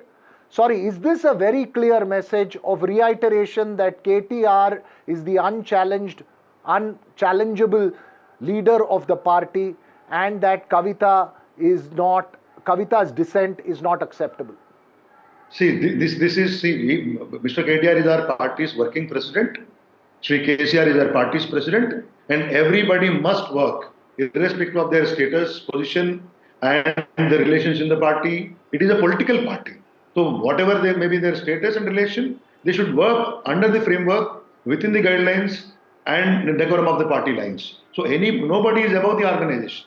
If organization is good, if the decorum is good, if the discipline is in proper place, if conduct is good, everything is good. And she was an MP with us. She's an MLC currently. She's one of the she's the daughter of KCR. So every freedom was given to work and elevate herself. There is nothing more than this. So here it is not the question of who is the supreme. Sri KCR is the tallest leader of Telangana, and he is our leader, he is our party president. And there is no question of this kind of rifties allowed rather. And today the letter of suspension clearly states the recent activities and statements made by her are not in the interest of the party, and definitely is against the party lines and in the lines of tarnishing the party's image and Sri KCR's image. So the party has taken a decision that this is a categorical message that anyone who works against the party or throws in tarnishes its image will not have space. Very, very briefly, Ravikant Reddy, before I give the last word to Uma, is this a clear reiteration of putting the house in order, or do you believe that the mess is going to get worse within the BRS? I feel Kavita will make some dent into the party because she's a very determined lady. She's not like any other political party leader. She's a very determined lady. She has throughout the Telangana agitation she had made a name for herself. She has created her own space. Of course, the BRS, the aura of KCR helped her, but once out of the BRS, she'll definitely create some space for her. But the problem is, if she's looking at elections, I think that they're quite far away, and whether she'll be sustaining that kind of space is a big challenge. That is what really we have to see. But she's a very determined lady, given her background, given her charisma, the way she talks, she's very both good determined oratory. and she's aggressive. Uma, what do you see the next moves to be? Is it going to be a problem for the BRS to contain the damage? So inevitably, the comparison is always made between the brother-sister duo drama that happened in Andhra Pradesh and now what is playing out in Telangana. So will Kavita become a Sharmila is a question. Three things that I must point out. One, she has delivered quite a lethal blow on the BRS because she has actually, while talking about Nana or father being somebody who's been made a scapegoat, what she is suggesting by saying that Harish Rao or Santosh were amassing wealth and in fact, she even suggests that the second term as irrigation minister was not given to Harish Rao because he had indulged in this kind of a corruption. That means the father was in the know, or the party president was in the know of what was happening, and that is certainly going to sow seeds of suspicion, and that narrative is something, the damage control that the BRS will have to do, which they will continue to be attacked by both by the Congress as well as the BJP. For Kavita, two options. She will obviously, she's already started consolidating her Telangana Jagriti and trying to make it into a political entity, but the fact is, she cannot join hands with either the Congress or the BJP. She will never be able to realize her political ambitions by doing that and by attacking KCR himself, from where actually all of them draw their charisma. Let's just give Ravula Sridhar Reddy the last word, Uma, Kavita has damaged herself as well as she has damaged herself as well as the party, I think. These allegations of corruption in Kaleshwaram, Raghav, these allegations of corruption in Kaleshwaram case or something else has been done by Congress party and BJP to a certain extent for a long time. So now somebody else is speaking this language doesn't make much difference because we've been fighting this allegations for a long time, even for the last 2 days, even before we... But she's someone who is within your party, Mr. Sridhar, who was within your party. But when the threat comes within the party, Ravula Sridhar Reddy, that should make you nervous. Yes or no? Very quick response before I close. The allegations of corruption that we will fight out. If it has a base, end of the day, the government has ordered an inquiry now. Let's see. We will face it. Okay. The inquiry is not the issue. The internal rivalry is the issue. I'm sorry we have to leave this conversation right now. But Uma was making some very interesting points, as well as Ravikant Reddy. Thanks very much for joining us, all three of you. We'll take a very short break. When we come back, much more on The Southern View.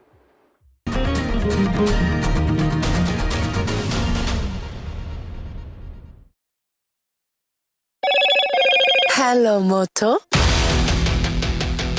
Moto G96 5G. All eyes on you.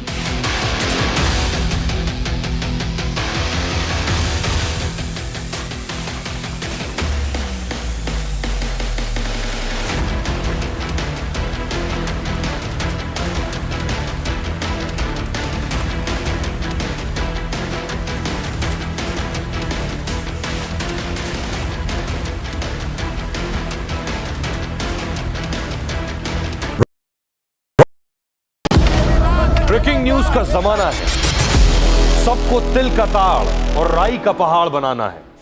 ऐसे में जनता के जूते के अंदर फंसा कंकड़ कौन देखे? बड़े बड़े मुद्दों के शोर में जमीन से जुड़े मुद्दे अक्सर खो जाते हैं, लेकिन देश तरक्की तब करता है जब जनता के माथे की शिकन हमारी हेडलाइंस बनती है। मैं सैयद सुहेल भारत को जीता हूं, भारत की बात बताता हूं, NDTV इंडिया पर। तू ही तो है जिसकी सच्चाई वाली क्लैरिटी की वजह से मैं आज यहाँ हूँ। गोल्ड प्लस सिल्वॉक्सी मिरर्स, ऐसी क्लैरिटी कि आपको सिर्फ सच नजर आए, चाहे कितने भी साल बीत जाएं। जब मुंबई से वापस कोल्हापुर शिफ्ट हुआ तो सबने कहा कि ड्रीम सिटी को छोड़ रहा है। ड्रीम सिटी, तो मैंने कहा ड्रीम में तो यही गलियाँ आती हैं। तो जब ये रियलाइज़ हुआ कि कुछ बड़ा करने के लिए बड़े शहर में रहने की ज़रूरत नहीं है, तब लगा कि लाइफ में ग्रो किया। कशी ताई, ऐसे बॉय मिलते मुंबई में? चांस ही नहीं। SIP करो, इन्वेस्ट करो, लाइफ में ग्रो करो। प्रतिभूति बाजार में निवेश बाजार जोखिमों के अधीन है। निवेश करने से पहले सभी संबंधित दस्तावेजों को ध्यान से पढ़ें। Finesta windows, beautiful and durable designs, installation से मेंटेनेंस की लाइफ लॉन्ग कस्टमर सर्विस। आपके घर में फिनिस्टा नहीं है तो कॉल कीजिए। Fine, finer, Finesta.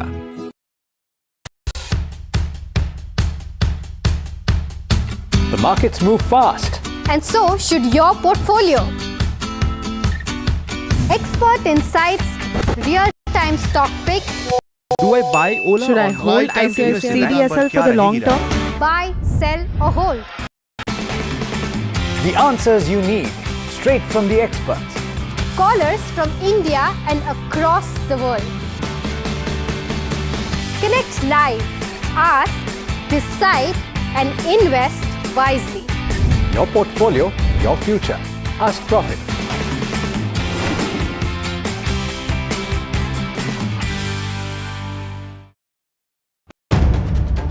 If it matters to you, if it matters to you, if it matters to you, it matters to India, it matters to India, and it matters to me, and it matters to me. India Matters with Shivaru, only on NDTV 24/7.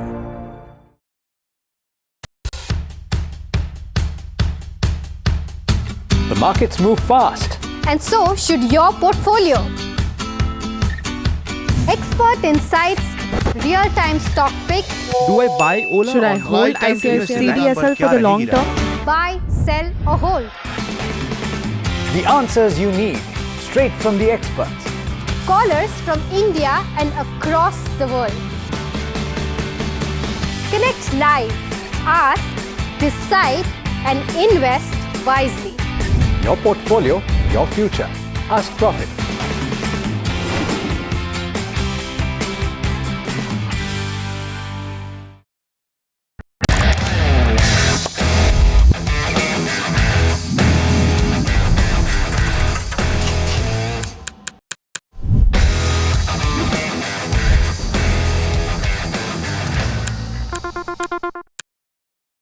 My birthday gift to पापा, ये उनके पापा की पहली गाड़ी एक garage में पड़ी थी दार्जिलिंग में। फिर 3 मैकेनिक, पेंटिंग, पॉलिशिंग। जब इसे फाइनली घर लाया ना, तब लगा लाइफ में ग्रो किया है।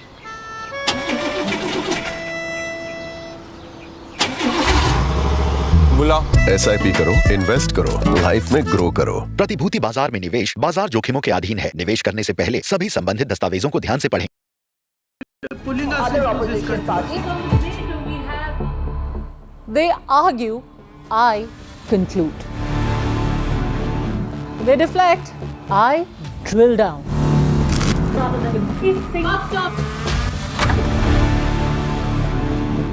This isn't a free for all. It's a reckoning. No filler, no fog. Only the facts and where they lead. Every night at 9, the case closes because the buck stops here. Finesta windows, beautiful and durable designs, installation से maintenance की life long customer service. आपके घर में फिनिस्टा नहीं है तो call कीजिए। Fine, finer, Finesta. Sri Lankan President Dissanayake to the island of Kachativu that was ceded to Sri Lanka by India in 1974. It's a contentious issue historically used by Indian fishermen, the island, as well and has been at the center of a sharp political exchange in Tamil Nadu. On Monday, Dissanayake, who was visiting Jaffna in northern Sri Lanka, made a sudden visit to the island and declared that Sri Lanka resist any external pressure to safeguard its seas and islands. such a visit by the president isn't heard of. In the recent past, political parties in Tamil Nadu have raised the issue of Indian fishermen shot at and captured by the Sri Lankan Navy and have demanded that India retrieve Kachativu. The TVK chief and actor Vijay had raised the issue recently at his rally in Madurai. The BJP had accused the Congress of ceding the island and the DMK of not pushing its get it back when it was in power in the UPA, and the DMK has hit out at the BJP for not doing anything last decade. Leave the domestic politics in Tamil Nadu aside. This coincides with complex Indian foreign policy realities at the moment. What's the message Colombo is sending? Joining us this evening, former diplomat Ashok Sajjanahar and senior journalist R.K. Radhakrishnan, who follows Sri Lanka closely. Mr. Sajjanahar, what message does India take from Dissanayike's Kachativu visit? Is it a response to the noise from Tamil political parties, or is there a more strategic diplomatic message to take from it? Yeah, thank you very much, Veera Raghav, for having me on the show. I think it is not a standalone visit. Of course, this visit by Mr. Dissanayake is the first time I understand that a Sri Lankan head of state is visiting Kachativu. Not in recent past, not ever, frankly, after 1974 when it, reverted to, when it went to Sri Lanka. But it is not being done on its own. What I understand is that there was this meeting, rally in Madurai that you have referred to on the 21st of August, in which the TVK leader, actor and political leader, Vijay, he sort of, spoke about this and said that, we retrieve, our fishermen are dying, they are being killed by Sri Lankans. And so it is the duty of the central government or Prime Minister Modi that this should be retrieved from there, that it should be taken back so that our people can go, our fishermen can go and fish. Now, of course, this was termed as political posturing by the Sri Lankan foreign minister, who said that since the elections in Tamil Nadu are going to be held in the beginning of 2026, so of course, different parties are stoking these, regional nationalist sentiments and trying to do that. So he took it in, the Sri Lankan foreign minister took it in that light and that spirit. But of course, to drive home the point, the Sri Lankan president has gone there. You see, relations between India and Sri Lanka are excellent. I think they are the best that, in recent times. And so I think it is Mr. Disanayake's visit is also in response to some of the noises that are coming from Tamil Nadu. And these noises could become, more frequent and louder as we approach the elections early next year. Veeraraga.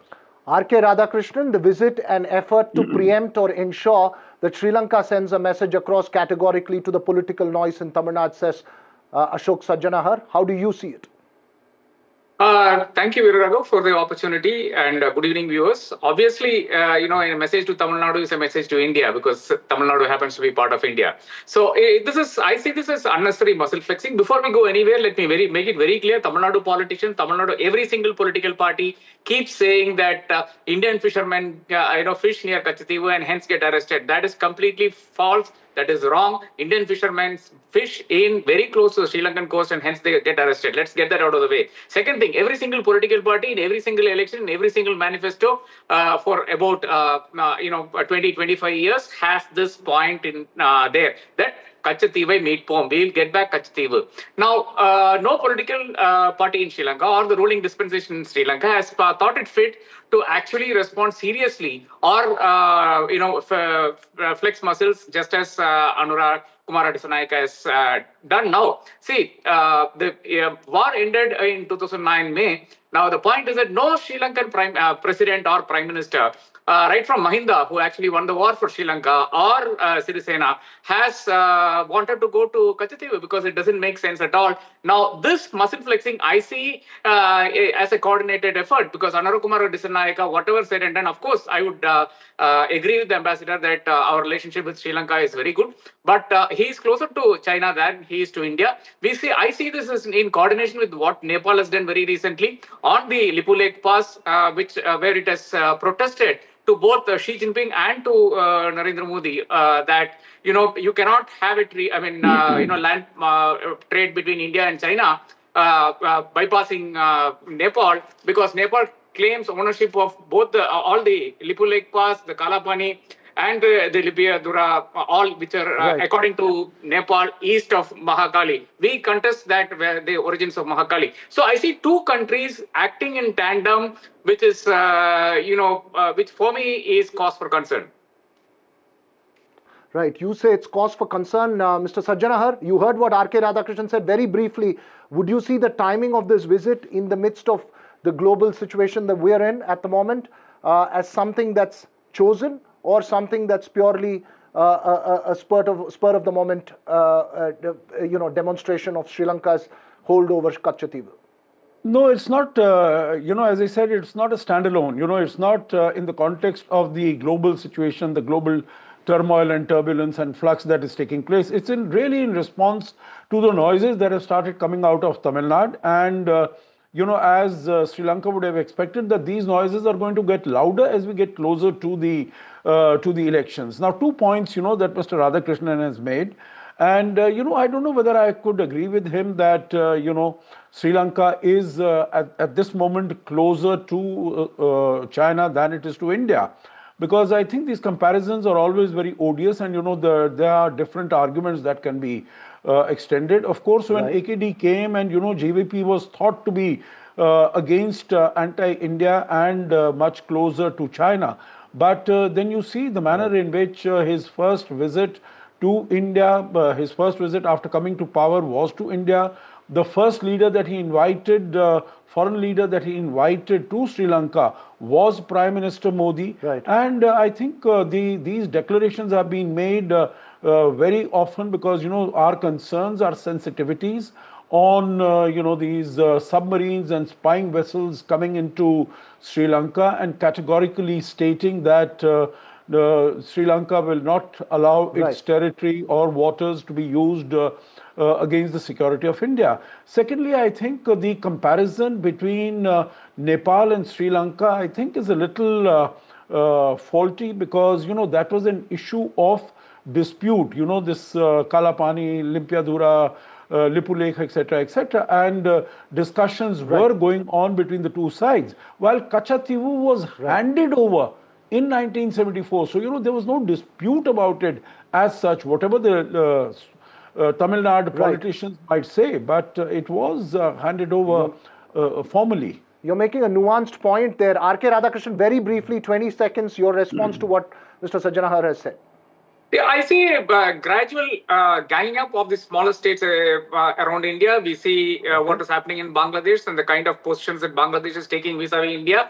I see Nepal's coordinated effort vis-a-vis India, and I see Sri Lanka in that context. There is no need for Anura to do this. His army commanders, anybody could have made that point. He could have himself made that point in Colombo or Jaffna, because he was anyway visiting Jaffna. But I think this is a clear message to India and not just to Tamil Nadu.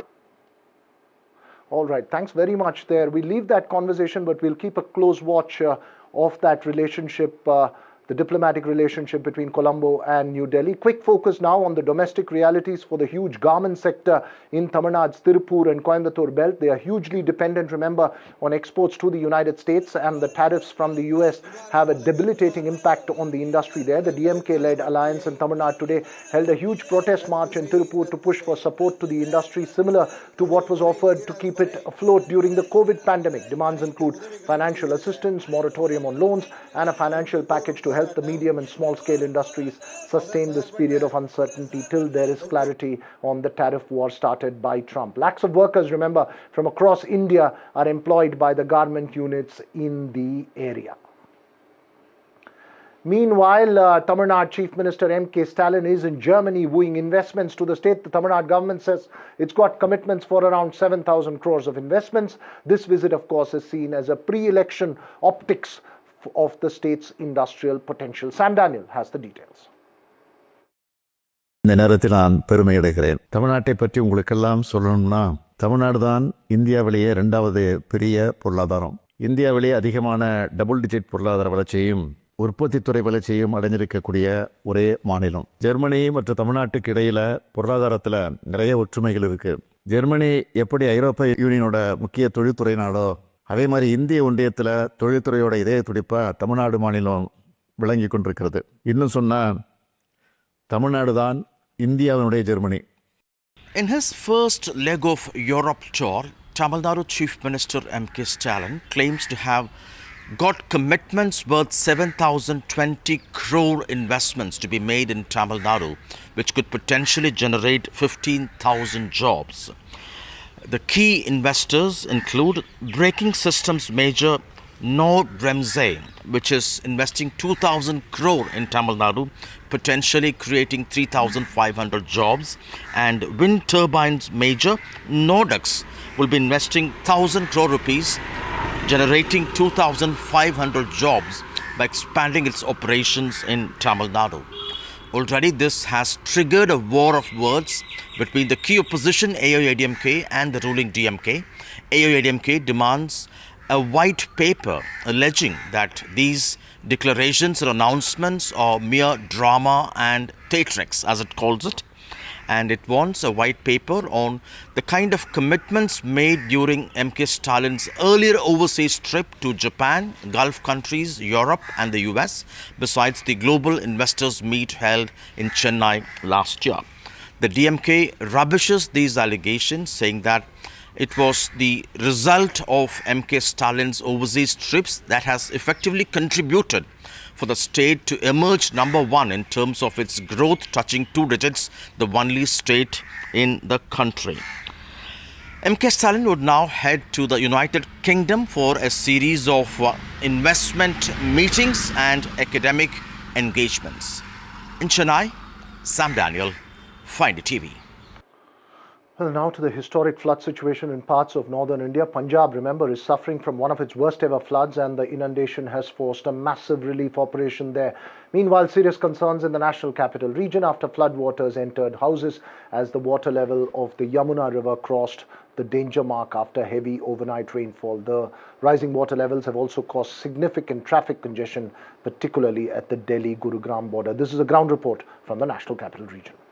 The national capital is right now under high alert as the water level in Yamuna is increasing steadily. Right now as we are speaking, the water level is at 205.75 meter above the danger mark. We are seeing that the levels has pushed flood waters into low-lying areas, with Yamuna Bazar among the first to be affected.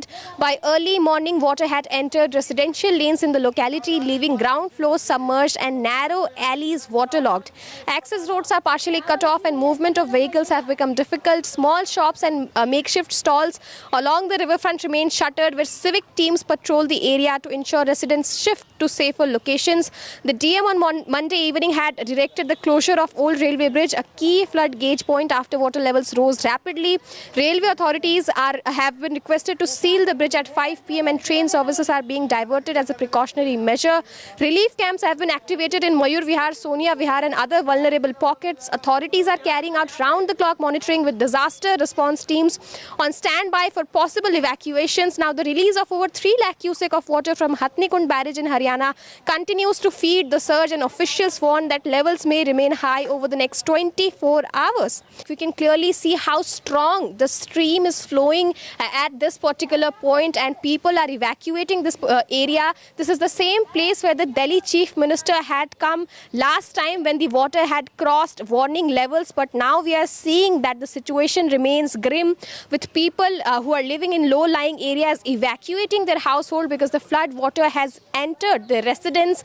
You can clearly see the books of the children, how books are right now floating here because the water started increasing by the night, and by morning the flood water had entered the residence. People are trying to evacuate this place. They are shifting on the first floor of their residence, but still this is a quite crucial time, crucial 24 hours for Delhi, because the water level has increased, and with the Hathinikund barrage feeding the water levels, it is yet to be seen when the water level goes down, and people who are living in low-lying areas are requested by the authorities to evacuate this particular place and shift to the relief camps till the water levels decreases.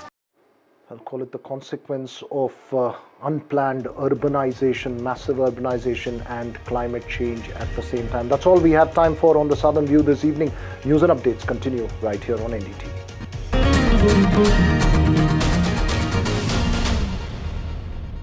Brought to you by Super Chennai. It's hot, it's happening. And Weka, India's largest selling UPVC window. How is he always winning? Gotta have some spin, never blending, dripping like so. NDTV 24/7 is India's #1 English news channel on YouTube. Credible, compelling, always ahead of the curve. Thank you for choosing NDTV 24/7 as your trusted source for news. जब मुंबई से वापस Kolhapur shift हुआ तो सबने कहा कि dream city को छोड़ रहा है। ड्रीम सिटी, तो मैंने कहा ड्रीम में तो यही गलियां आती हैं। तो जब ये रियलाइज हुआ कि कुछ बड़ा करने के लिए बड़े शहर में रहने की जरूरत नहीं है, तब लगा कि लाइफ में ग्रो किया। कशी ताई, ऐसे बॉय मिलते मुंबई में? चांस ही नहीं। SIP करो, इन्वेस्ट करो, लाइफ में ग्रो करो। प्रतिभूति बाजार में निवेश बाजार जोखिमों के अधीन है। निवेश करने से पहले सभी संबंधित दस्तावेजों को ध्यान से पढ़ें। That's huge. That is a biggie. It's out there.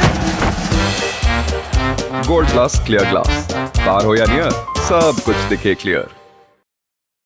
Presenting the all-knowing, all-powerful Tech Guru. Whoa. Guru? I'm no guru. Okay. I'm just a guy who loves his tech. A show where the mysteries of megabytes and motherboards shall be unraveled. Bro, nobody talks like that anymore. This is all about connected ecosystems, EVs and AI that you can use in your daily lives. We aren't talking about time travel yet.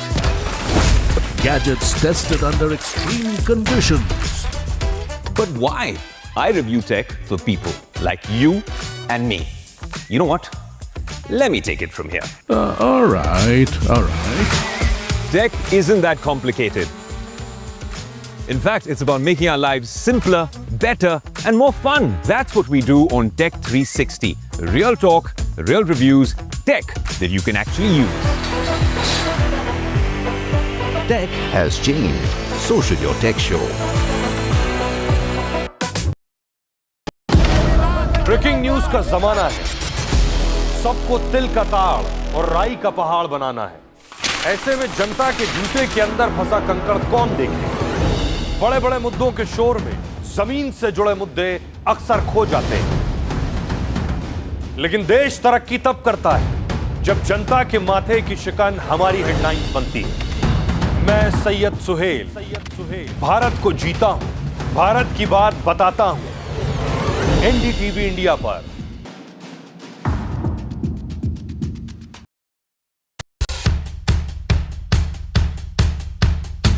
The markets move fast. And so should your portfolio. Expert insights, real-time stock picks. Do I buy Ola? Should I hold CDSL for the long term? Buy, sell or hold. The answers you need, straight from the experts. Callers from India and across the world. Connect live, ask, decide and invest wisely. Your portfolio, your future. Ask Profit.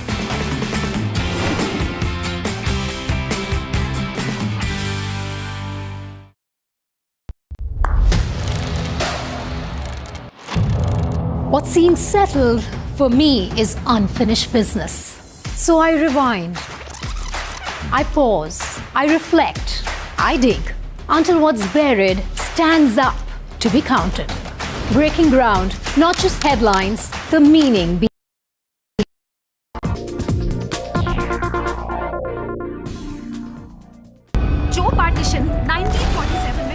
था वो आज तक चल रहा है और कभी खत्म ही नहीं होगा।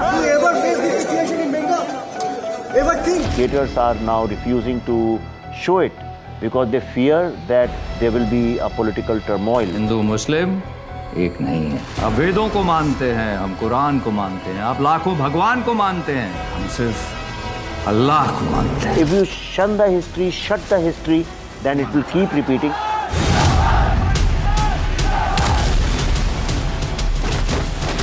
The fact that Bengal was also divided and made into East Pakistan is something that is not in people's everyday memory.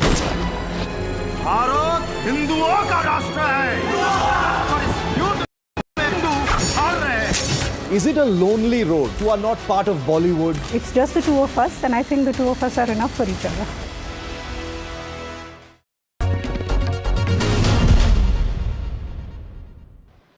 Really, riot in that India happened on August the 16th, 1946, a year before India's independence, right when the British were about to leave, and yet it bigger really in India's collective memory. It doesn't figure free textbooks. I personally remember having been educated about it through my school system, and yet a film that is finally in the spotlight on the railings of 1946 is kicking up the dust, perhaps like no film has in recent memory. It is no surprise that the makers of this new film that's coming up in the next couple of days, that continues to be the subject of FIRs and censorship and a great deal of controversy, are none other than a film couple that is no stranger to controversy and who've been known to choose topics that are making people think, making people fight, making people polarized and feel like they are divided, but also to revisit history, which is an important question. Vivek Motri and Pallavi Joshi, welcome and thank you for being here on NDTV just days before the Bengal Files comes out. And I know the both of you are here at a time when your film, even before it's released, has caused so much of a firestorm. I hear not only are theatres a little sensitive about showing it, but that there are FIRs, that there are issues with the media, some media, not NDTV obviously, actually talking about your film, listing your film, where it's going to be played, etc. Vivek, I'll start with you. Just days before the film comes out, what kind of roadblocks are you facing? See, people, if to understand, you have to look at chronological order.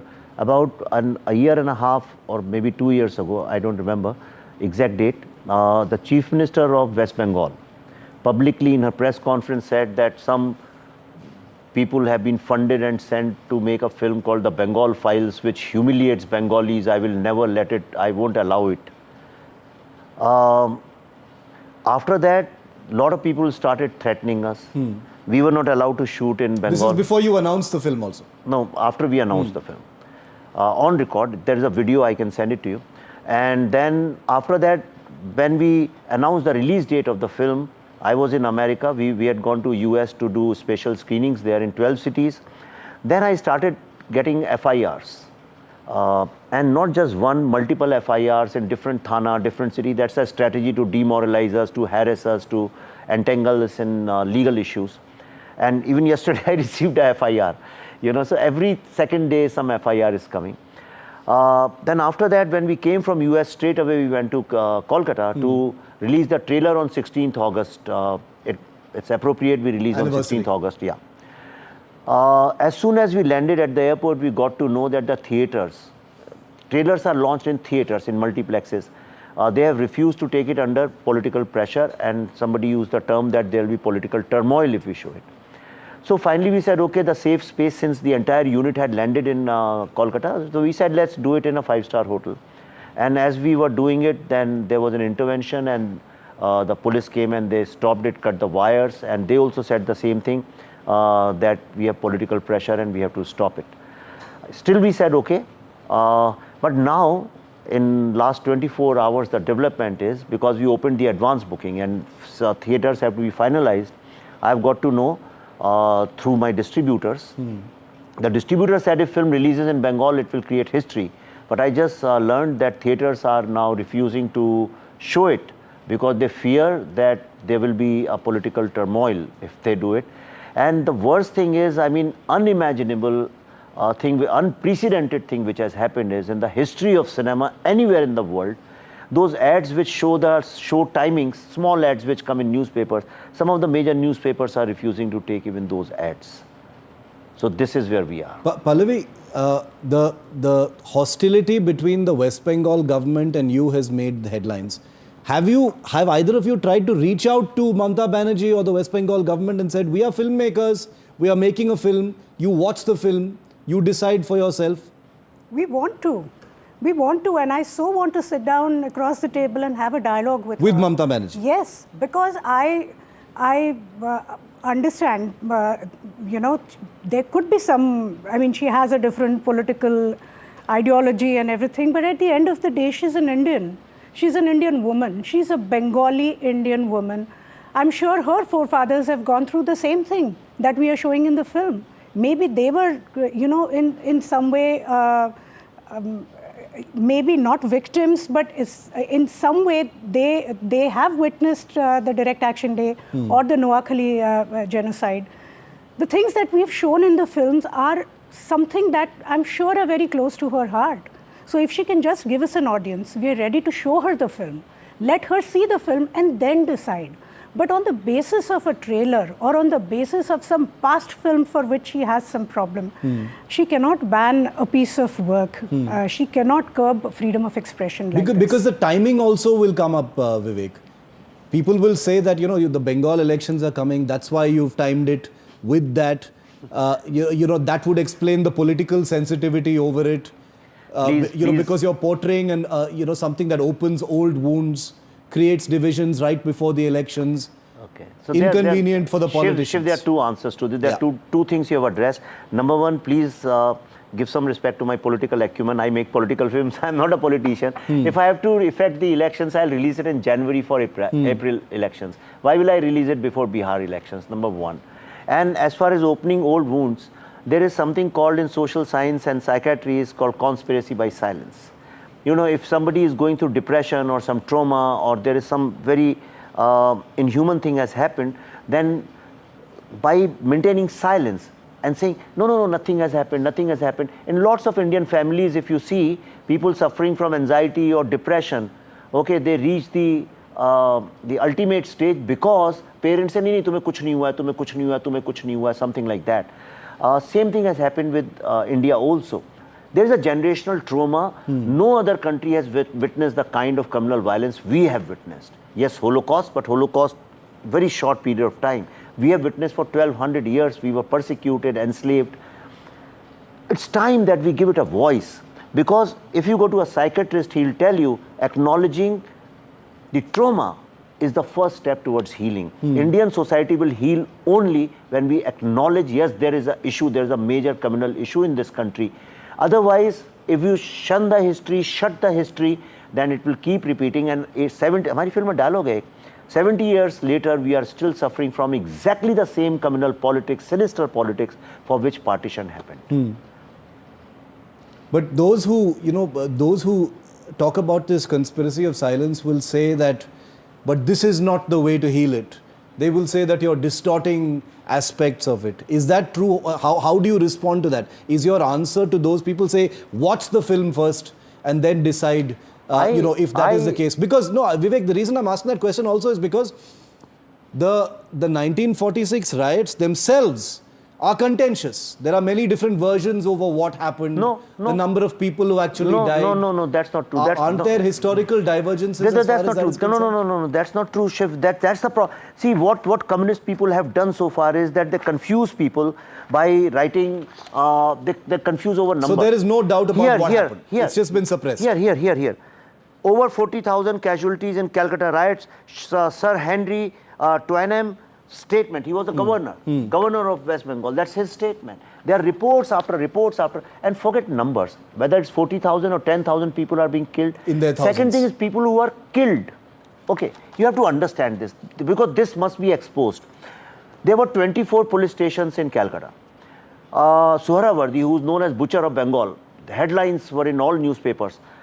He transferred all Hindu inspectors and he installed Muslim inspectors in 22 out of 24 police stations. In 2 they were Anglo-Indians. For 2 days he declared holiday. Police started distributing weapons and arms and guns and whatever ammunition to Muslim Guard, which is the youth wing. Mujibur Rahman announced he hoisted a flag of Pakistan at Calcutta University, and from there it began. 100,000 people came at Shaheed Minar for Suhrawardi's speech, and he said for 2 days, go annihilate all Hindus, nothing is going to happen. And they chose 16th August. There's a reason. In his speech, Jinnah also announced, Suhrawardi, that 16th August is the 18th day of Ramzan. On this day, Battle of Badr was fought by 313 Muslims. He said, Allah has allowed us to do this jihad against Hindus. The reason was that Hindus were more in population marginally than Muslims in Calcutta. Muslim League wanted Calcutta in Pakistan. The only way they could have got it if the Muslim population changed, the demography changed.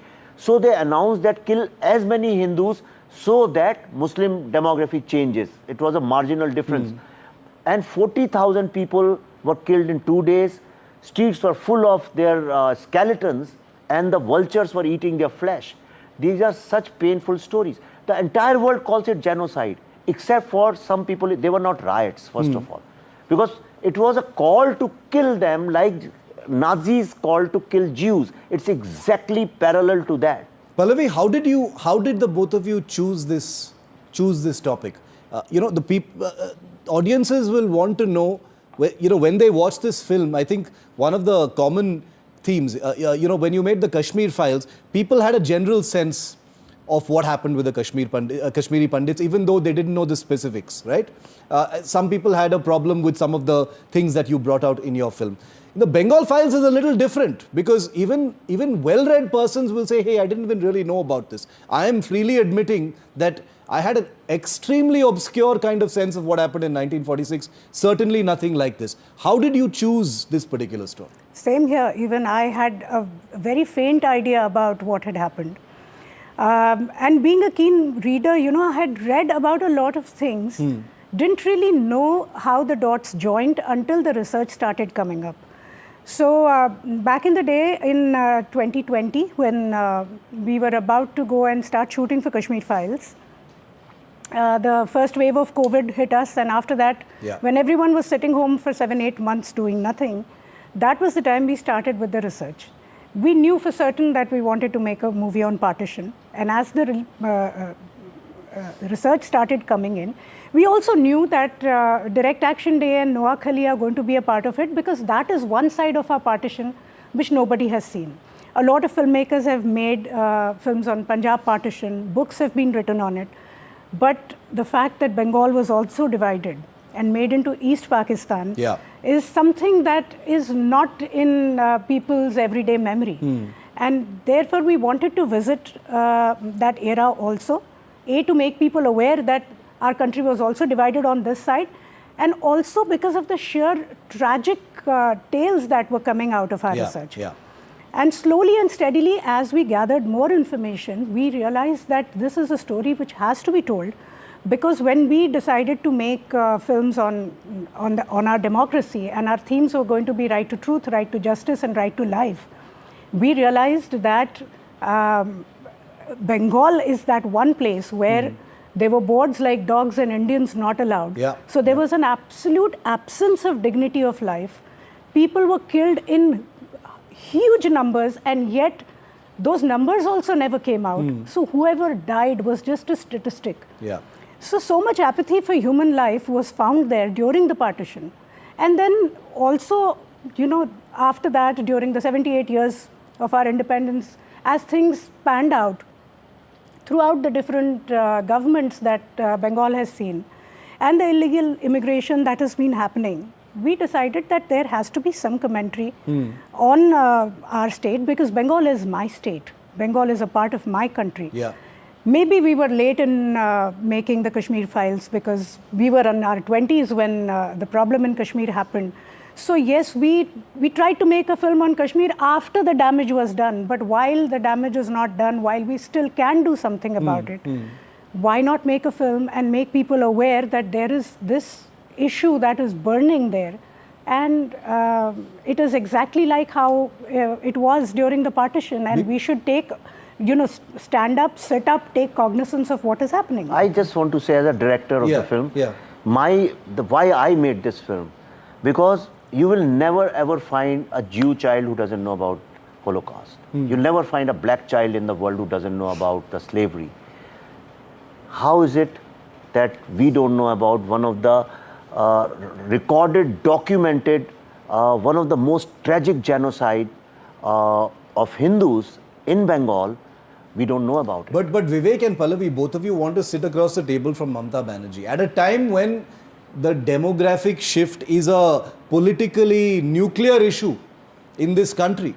So you must have expected that this was going to happen when you chose this topic. No. I knew there will be opposition. I knew people will call it propaganda. They will say BJP. They will say right wing. All that I expect. I never expected that anybody can ban the trailer of a film. Not in my wildest dreams I had thought. Honestly, I'm telling you. Also not the way the whole thing Not the way whole thing. Okay. No, so you've reached out to Mamata Banerjee. I'm wondering whether she will give you time to actually sit across the table. Let's see. I don't know. Because I have my doubts about it. Because something like this goes to the very heart of the politics of what's playing out in Bengal. And you know what I'm talking about. Let's come to the specific troubles that you've faced. You've said you've lost count of the number of FIRs that you have. I've got all of them for you. Is there a number? I don't know the number, but every day I'm getting, see, all these are FIRs. Okay. FIRs. These are full of FIRs. How big is your legal team, Vivek and Pallavi? Do you have like a big legal team? No. We are very small. Big legal team, but a lawyer is very busy at the moment. Yeah, so you obviously have a full-time lawyer and legal team. But some of these FIRs have been bigger than others. Like, for example, the Gopal Mukherjee issue. His grandson has apparently filed a police complaint against the both of you for the portrayal of his... just sent a legal notice. His legal notice. I read in one of the media reports that he's filed a police complaint. Anyway, saying that his grandfather has been misportrayed in your film, even though the film is not out yet. It's only the trailer so far. How have you? Are you speaking to him? Are you responding to him? Because the reason I ask is because these are historical figures. These are real life figures in Bengal. Yeah. So as filmmakers, I'm sure your priority is also to be sensitive to what the descendants of some of these people have. Yeah. So let me tell you, I have deep respect for Gopal Mukherjee. He was a hero. I have shown him as a hero. Hindus in Bengal treat him as a hero, and they say why his name is not there as one of the great freedom fighters of our country. So I have portrayed him only as a hero. As far as the grandson is concerned, he has been talking to me on the phone for a long time. In fact, I offered to say thank you to him and his family. But I have been told that he is part of TMC, and after this I don't want to elaborate because there's a legal procedure going on. We have replied legally. But the thing is, I also want to say on record, just because somebody is somebody's grandson doesn't make him as great a person as his grandfather was. So, and when the film gets into little media and things like that, then lots of people jump the wagon and they want to participate in that. I don't think, once he sees the film, he'll... Actually, whatever role of Gopal Mukherjee is based only on two documents, because there is very little is being written on him.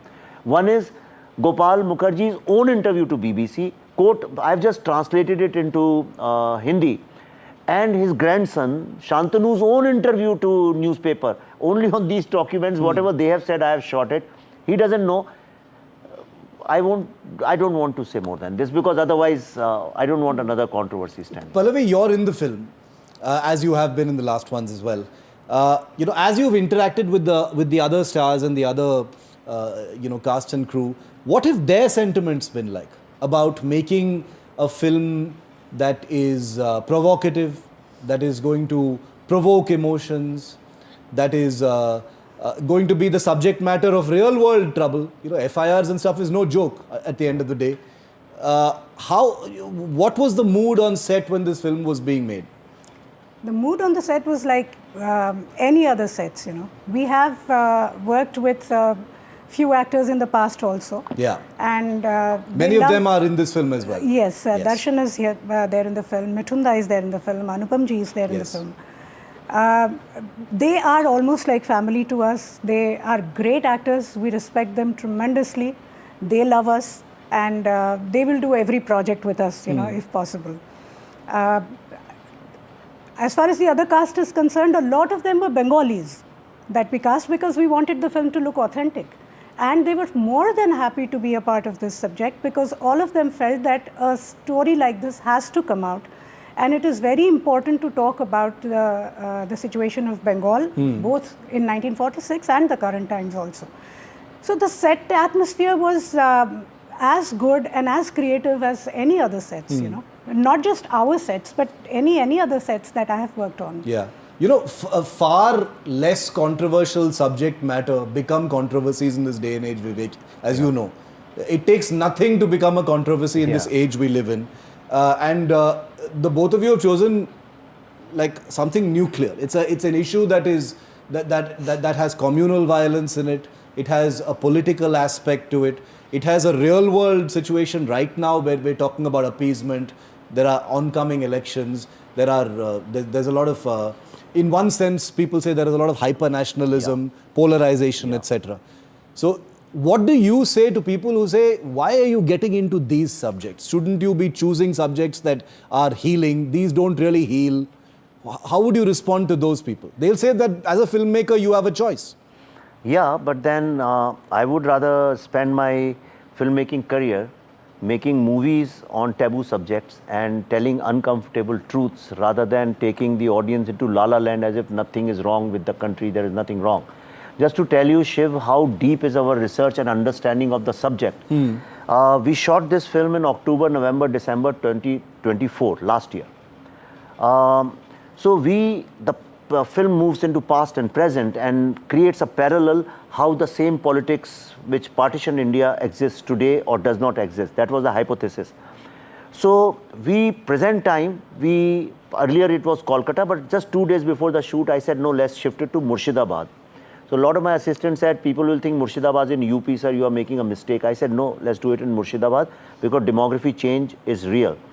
And so we showed how these riots, communal riots are created, designed and created to consolidate vote banks. The way we shot, whatever we shot, whatever we have shown, even the headlines which we printed on newspapers just to show in the film, same thing, frame by frame, exactly happened in April 25, 6 months after what we shot. So we know something, 5 years of research, we have 18,000 pages of just the summary of our research. And left, right, center, west, east, everything we have included. This which I have got is basically made for CBFC. Every single dialogue, every frame has been scrutinized. I made this document for them. So, yes, but I don't want to compare myself to Galileo and Socrates or somebody else, but let me tell you, whenever somebody speaks the truth, there is controversy. Even Holocaust, let me tell you, Schindler's List.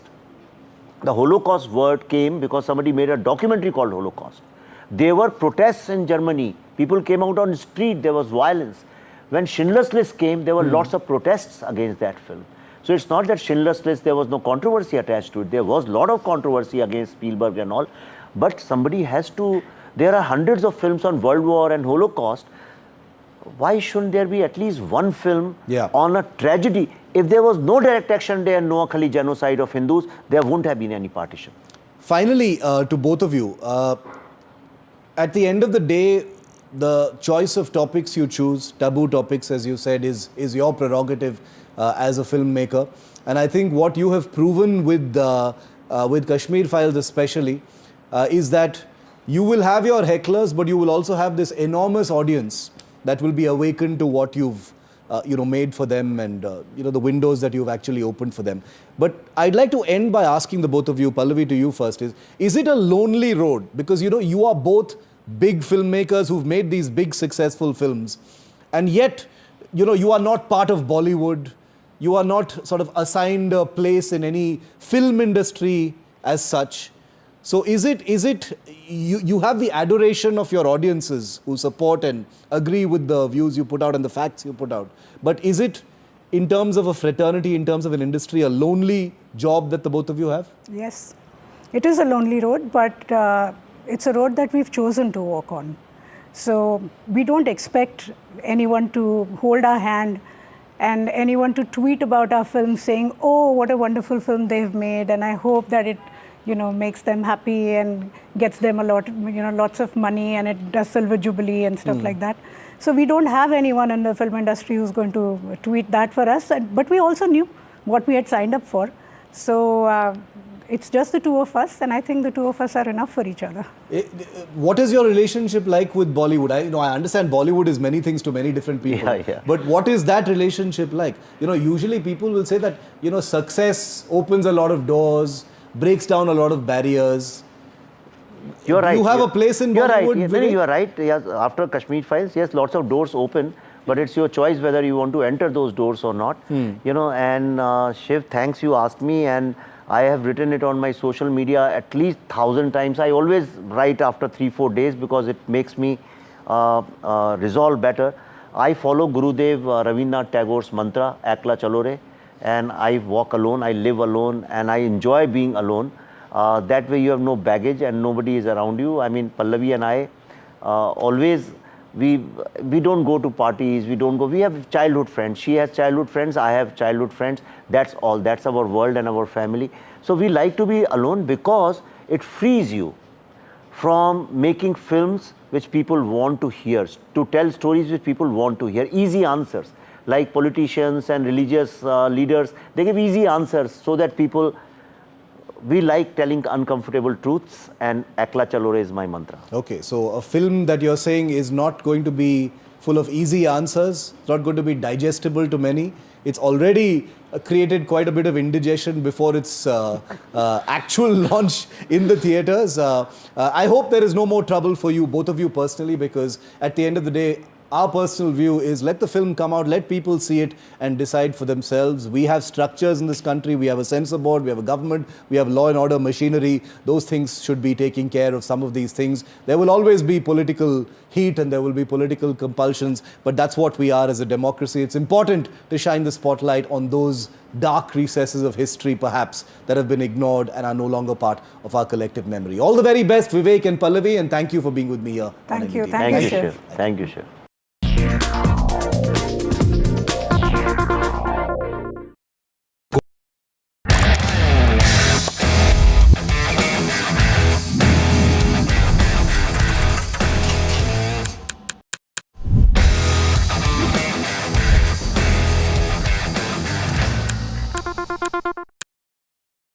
Gold plus optimistic reflective glass लगाओ, धूप की गर्मी को दूर भगाओ और बिजली का बिल भी बचाओ।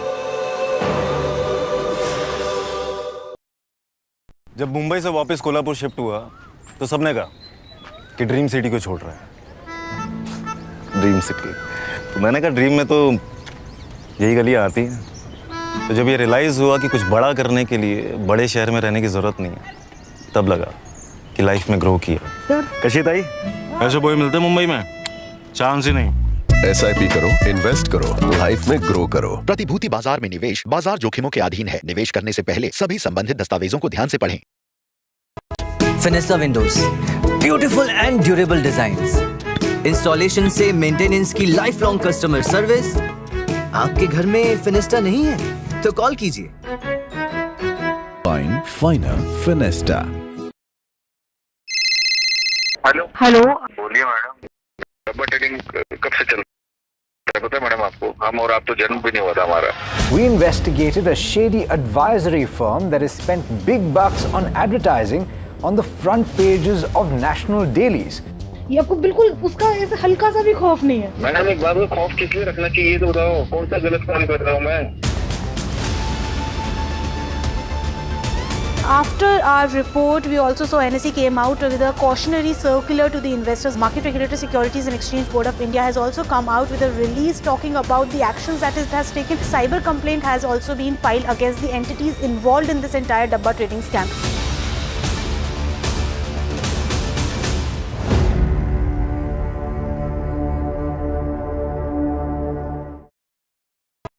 Finesta windows, beautiful and durable designs, installation से मेंटेनेंस की लाइफ लॉन्ग कस्टमर सर्विस। आपके घर में फिनिस्टा नहीं है तो कॉल कीजिए। Find Finer Finesta. If it matters to you, if it matters to you, if it matters to you, it matters to India, it matters to India, and it matters to me, and it matters to me. India Matters with Shivaru, only on NDTV 24/7.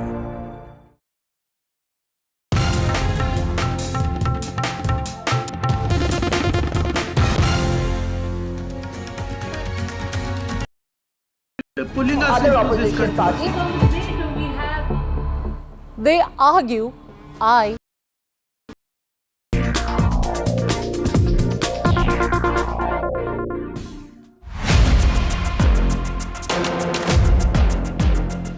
India is making a serious effort to diversify its foreign engagements. So President Trump has a very distinctive view about India, and right now it's not a favorable one. But his administration, I think, understands the stakes about the relationship with India.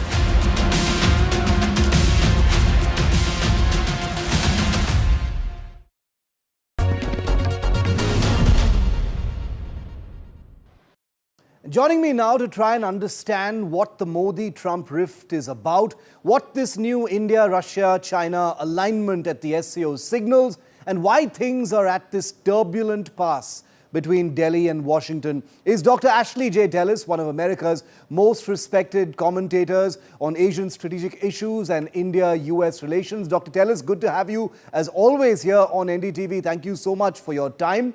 I'm going to kick it off by asking you, Dr. Tellis, what does Modi's presence, in your view, alongside Putin and Xi at the Shanghai Cooperation Organization summit, say to the world in the current circumstances? What's the big message that you're seeing here?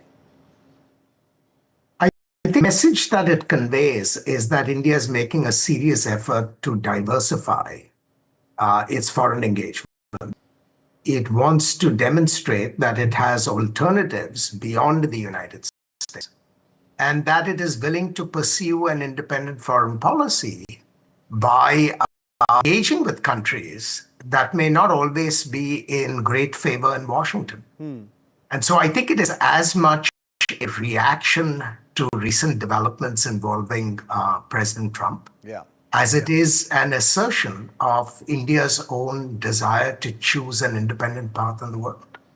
In your reading, Dr. Tellis, how bad are things between India and the United States thanks to the things that Trump has said? I think it's really at a dangerous pass because the personal trust that Prime Minister Modi had invested in the president, I think that personal trust has been corroded significantly.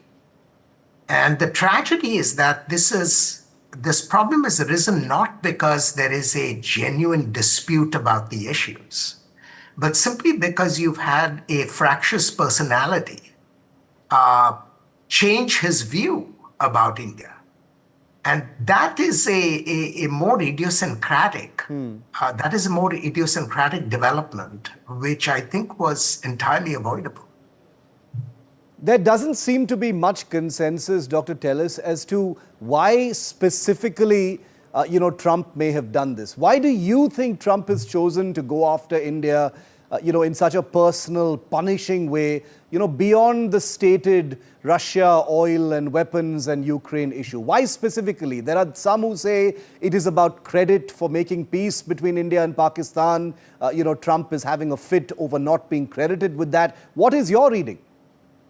Well, I think there are definitely policy disagreements pertaining to India's purchase of Russian oil. But I think that disagreement masks a deeper grievance. And the deeper grievance is the one that you've alluded to, which is President Trump has huge personal stakes in the way that he conducts America's business with different partners around the world. And I think he feels cheated that he did not get the credit that he believes is his due for having resolved the India-Pakistan crisis in May earlier this year. And my suspicion is that Prime Minister Modi's call to him to set the record right only inflamed the situation rather than resolving it, because it challenged Trump's conception of the facts. And in Trump's conception of the facts, he played an outsized role in bringing peace about. And the Prime Minister, in effect, just denied that. Yeah.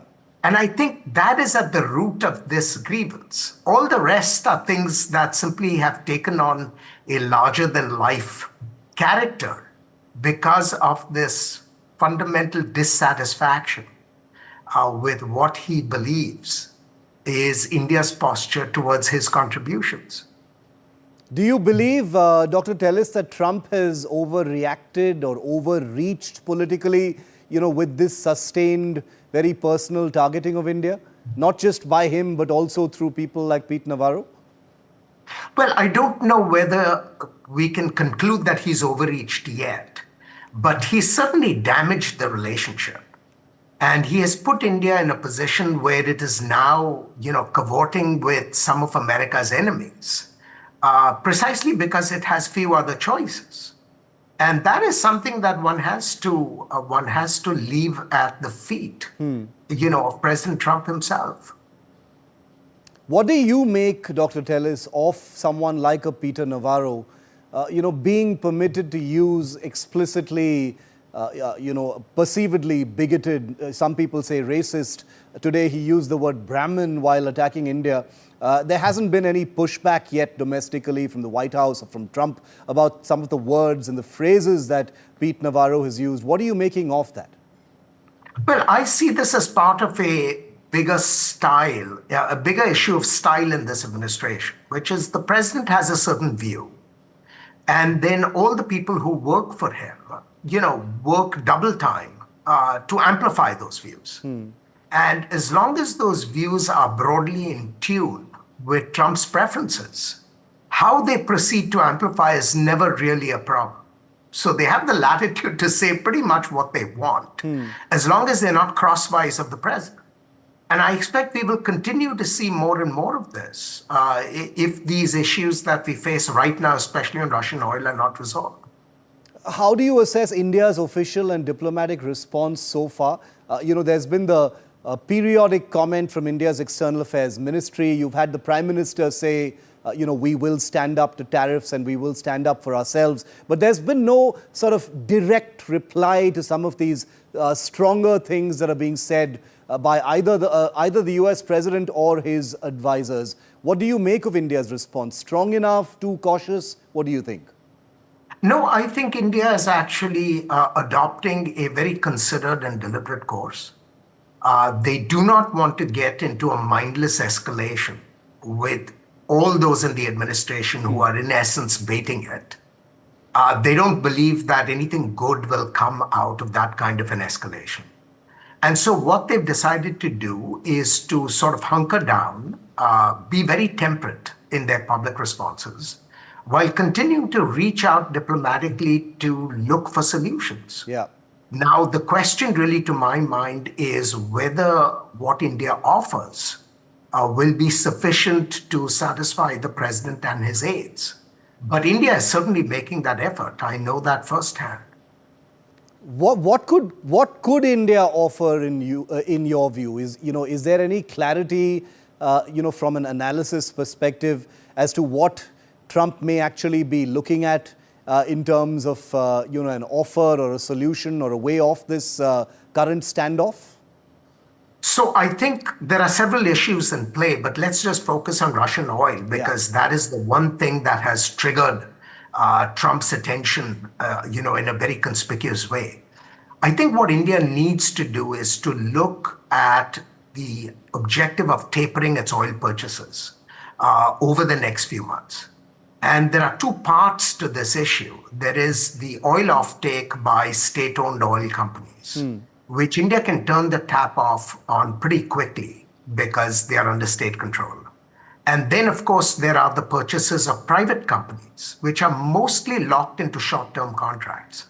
My sense is that if India can look to quickly taper state oil purchases and encourage its private companies to look for other suppliers over some defined time period, say, 90 days, then I think we might have the building blocks for some kind of a reconciliation between the two countries. But Dr. It's not going to solve all problems, but at least it will create the preconditions for dealing with other issues which I think are actually easier to resolve, like the